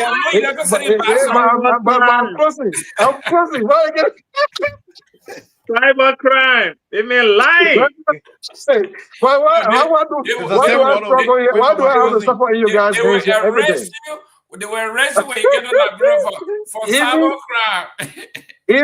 Even in Rivers says to people are enjoying electricity. The only thing that the people are aware of and they're happy of is that they're waiting to be connected. You spoiled this country here for so many years. Anthony and his people then back in the days from 1847 all the way to 1980, they were paying people $10 per month. Now he come on here and say, oh, somebody paying them $150 to drink power. Yes, as it is, things are not still set. But you can't expect some guy to come in there when you were paying people $10 for over 133 years. You're people. And now you got JMB has come to fix this thing. You want to fix the 2-century problem under 2 years. Hold on 1 minute. Hello? Yes. Yeah, are you in Buchanan? Okay. Tell me you got LEC in Bassa now? I don't know what the person was in there. Huh? Go on with it, man. Listen, guys, listen. Yeah, tell us what you say. There is no LEC in Buchanan. Thank you. So they need to arrest you. But that is not true. That is not true. Are you sure this person is called for Buchanan? That is not true. That is not true. That is not true. Okay. All right. Okay. And I'm not going to waste my time. I'm not going to waste my time calling anybody. Thank you. Let me land. It is okay to have an opposition. Like I embrace all of you here. You are what? 1, 2, 3, 4, 5. It's just me, but you will not give me a chance to speak. You understand what I'm saying? But I will not talk to you like you not give me a chance. So anyway, it has been a wonderful show. As we speak in Grand Creek County, particularly Barclayville, the people are chanting. They're seeing current for the first time in a very long time. People are driving from Monserrate County straight to Greenville, Sano County. It's peaceful. People are driving from Monrovia to Zozo to Vonjama and now have to get stuck in the mud. They go in the same day and get into their destination on the same day. Those things weren't happening. Farm to market roads are being touched. Hopefully, very soon, we'll get our yellow machines and we'll go deep in. And I can assure you on this network, you can bring 40 yellow machine, you can bring 50 yellow machine. The Ministry of Public Works is responsible for all roads in Liberia. Without permission, you will not use any of the yellow machine. We can allow you to drill from the road to your house, to your yard. We can allow you to do that. Any major corridor, all major corridor. Wait, I don't need good road from the road to my house. Why don't I need permission to do that? No, that one, we don't care about that. But every major corridor in Liberia that is important to government, that is important to the society, will be taken care of by the government. So bring all your machine. We'll look forward to seeing you. It has been a great show. Liberia is doing well. Liberia is on top. We are respected. We are becoming respected. Our president is being honored around the world. This is what we call a responsible Why diplomacy did you and a responsible nation. And thank you guys for having me. Don't go. Don't go. Don't Wait run for away. me. Wait for me. Don't go. Listen, You ladies gotta and stay here. Don't gentlemen, run. ladies and I'll gentlemen, close. ladies and gentlemen, that was Baghdad Bob. You remember Baghdad Bob? Yeah. He says, "Don't worry, we are killing the Americans. We are beating the Americans. Yep. The American will die here." Go ahead, Booty. I think, look, first of all, it's been a great show. Thank you to all of you for making it such a great show. All of the points, apart from Valley's, were very valid and on point, right? I think, I'll take something that Mr. Tao said, and I know we try and bring some levity to the program because we don't want to be too frowned up and things like that. But Mr. Tao said that as Liberians, right, whether you're a Unity Party partisan or not, when it comes to the country, let us have some a loyalty or patriotism to the country, not to the party. Because Especially if you can condemn. Once you condemn, you are a patriot. Mr. Valley, Oh, I don't want to get I don't have an issue. Let a man interrupt. I don't have an issue. I can manage around it. At the end of the day, that is for me the one takeaway that I hope that Aliyu Kamara will take, because this is Liberia, right? This is our country, and when something is not right, say it's not right. Not because you're in the government or you're a supporter of this government, right? Say it's not right. There is nothing right about a department having a budget of 13 million, 15.9 million, and then it dropped to 4. So how do you go from, you don't have to be an expert to understand that's a huge drop that is unexplainable. Huge, right? I know you can count 1, 2, 3, Ali. I know you can count. You just counted 5 people in here, Jenna. Thank you for being here. You can be sure and that. there is no way you can tell me that is not a major drop, right? You should be concerned because you have family members. Well, some of your family members in Liberia, I know the rest are in Sierra Leone, but you have some family members in Liberia, right? They need that budget emotional to work for them, bargaining. right? They need that budget to work for them so that they can have access to good health, good education, opportunities for their children to be able to be. You can run away. It's fine. No, seriously. So let us all put the country of Liberia first. The budget, we know, like Mr. Tao said, last year they said 800 million. They only raised about 600 million. And then now you come with 1.2 billion. So if you can raise 600 million last year, where are you going to get the extra 600 million from? How? And when somebody said that, Ali said, no, I'm going to bring a chartered accountant, right? Before we can. I know 1, 2, 3. You can't tell me 800. You only raise 600, and then now you say, okay, we'll increase it to 1,200. Because 1.2 is 1,200. What you're doubling only the tax that you raised last year. You're doubling it, and you expect us to sit here and not criticize. And then we'll criticize and say, oh, you already know what you're talking about. Number 1, 2, 3. We can't count 1, 2, 3 again. So look, this government is misprioritizing.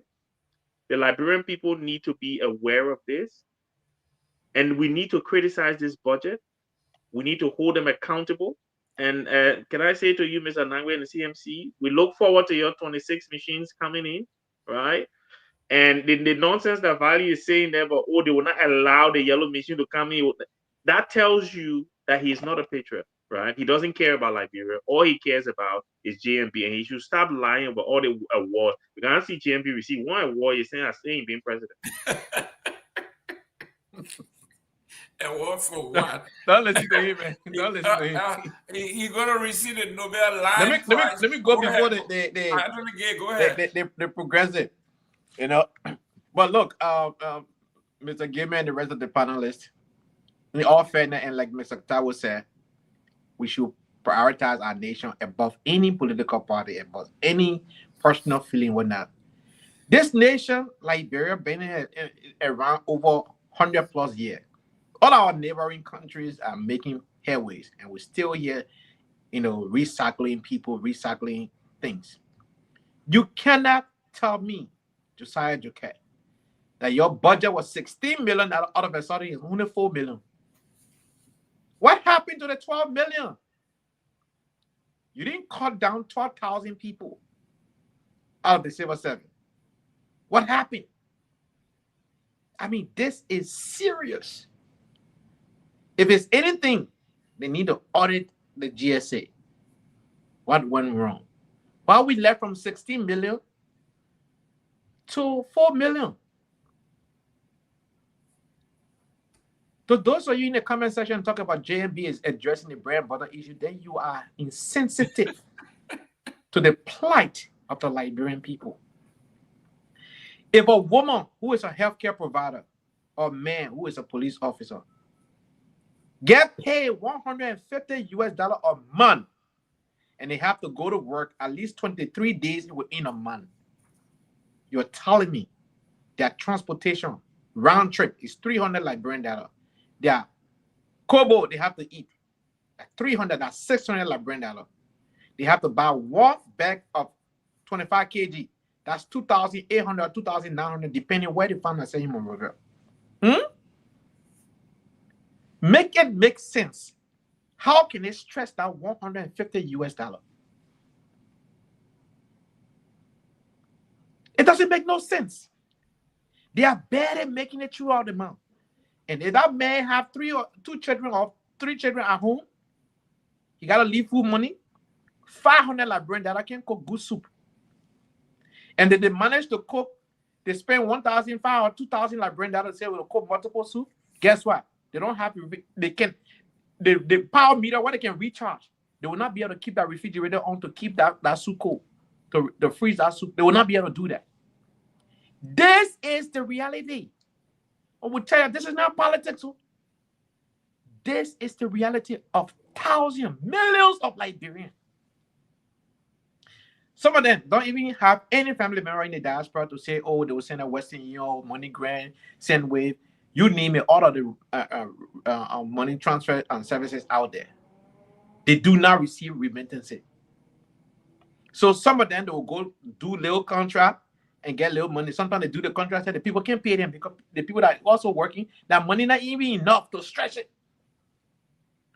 You are telling me a person that make $150 US dollar a whole year, that $2,700, $2,800 or an annual salary, they cannot afford to buy a plot of land to even start molding block to build their own house. That life, do you know how long it would take that person to get out of that bubble? So if you raise the national budget to $1.2 billion, that you failed to raise $800 million last year, you're fooling yourself. Because you know, in the middle of the year, last year, you recast the budget because you factor in USAID, $51 million, that when they pull back, you were forced to recast the budget.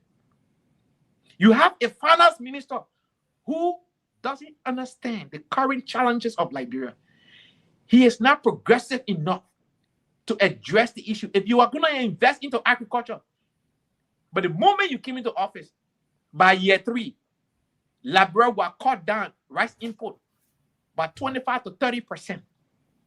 You just launched last year, August, that you want Liberia to be food sufficient, to reduce rice import by 70%, where you have 0 mechanized farming equipment in the country. I don't know, you think that voodoo economics, let me use my dear brother Dio Johnson phrase, because you want to reduce rice import by 70%, but you got 0 mechanized farming equipment infrastructure in your country. In 5 years, it's not possible. Can we do that within 10, 15, 20 years? Yes. Is it possible to be cut down to 25, 30% in 5 years? Yes. Not 70%. But before you do that, you got to be very aggressive. That means you got to invest into agriculture, bringing in the resource, the logistical equipment, those tractors and everything, to be able to focus on agriculture. You investing at least 80, 90, $100 million into agriculture consistently for 5 years period. You will see the trend to turn around. You're not doing those things. You are creating ad hoc committee here and there and taking the national budget. Look at $929 million towards recurring expenditure how do you expect your country to move forward? We are right back to where we began when Joseph Yumabaka took office. So Mr. Cummings is right. Nothing has changed. Corruption is still an issue. The joblessness is still an issue. The drug issue, Kush must go, still an issue. 1,000 LDEA men and women called action agents not on payroll is still an issue. And even the national budget, 1.2 billion, you would think that, they're going to address those issues. They still have not addressed it yet. So, folks, I want to say thank you for the show, Mr. Gaiman, as always, the rest of the panelists. But Liberia, we are in a real serious mess with this administration. And embrace yourself. More to come. Thank you. Thank you. Before Mr. Taiwo comes in, No, I'm That hold was on. already I'm going. coming. Yeah, before he comes in, let me go to the 2025 State Department Investment Climate Statement on Liberia. So the man can say, we said it, this is right here. It says here, conditions in Liberia, poor road networks, a lack of reliable internet access, and corruption, poor physical infrastructure, low purchasing power of the population due to widespread poverty, inconsistent and overlapping tax administration and policies, a weak judicial system, inadequate legal protection for contracts for investors, and widespread corruption in the public sector. This is not us. This is the State Department Country Report on Liberia 2025. Mr. Tao. No, Mr. Nangwe. Tao already gone. Mr. No, let him keep progressing ahead. Yeah. Tao already gone. The main job is that was somebody you won't give it. Yeah, go ahead. I know, right? So listen, thank you. A great show. I'm glad whenever we come here, we have the opportunity, hopefully to contribute something to the discourse. The budget just came out, a few days ago. So I'm sure the analysis will be coming out this coming week. But from the look of it, this is nothing more than the same old. The introductory, lines and all just tell you exactly that this is no different from what it was last year. Last year's salary alone and recurring expenditure consumed almost 90% of the budget, almost the same thing. So, we're wondering when this government will realize that they're going the wrong direction and turn things around. But I think they've made a decision. This is how they think the people feel they should go. And so, we'll probably just do our part and go to 2029 and see what happens. But the good thing is our people now, we believe our people are getting to that place now, where they know to separate success from failure. And going at the CDC, they will tell you, they were not like it, but they came in, they were on jolly, and they would say, okay, y'all go ahead. At the end of the 6 years, we'll tell y'all how we feel about your jolly. This president is globetrotting all over the place. He's coming back with nothing. When you ask them, people are upset, they tell you all kinds of, the president's all bring what? Yes, the president is supposed to go home and come back. We're not expecting to bring bags of money to the airport, but he's supposed to announce the deals that he struck while he was out there. That's what we're looking for. We're not looking for the president to bring bags of money. That's not what we're talking about. So these little tiny UPs here, they got no understanding of what anything is, they're sitting down there and talking part of what they don't know. But we can tell them 2029 looks good for the opposition. They're making it too easy for us. It's been a great show. Thank you for the opportunity. Thank you, ladies and gentlemen. It is Sunday, 4 p.m. on the East Coast. It is on point. We are glad you came. We want to give it to you as it is.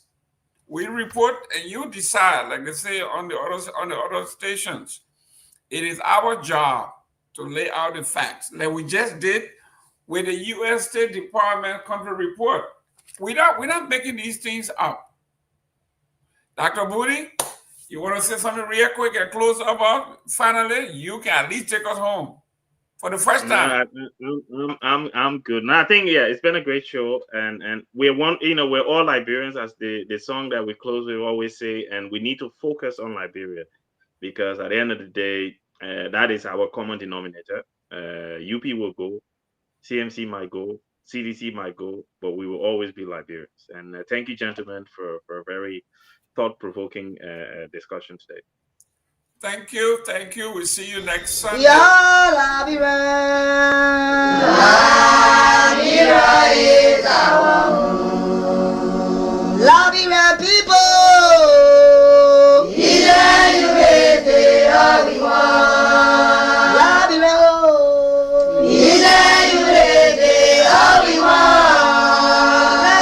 Labira.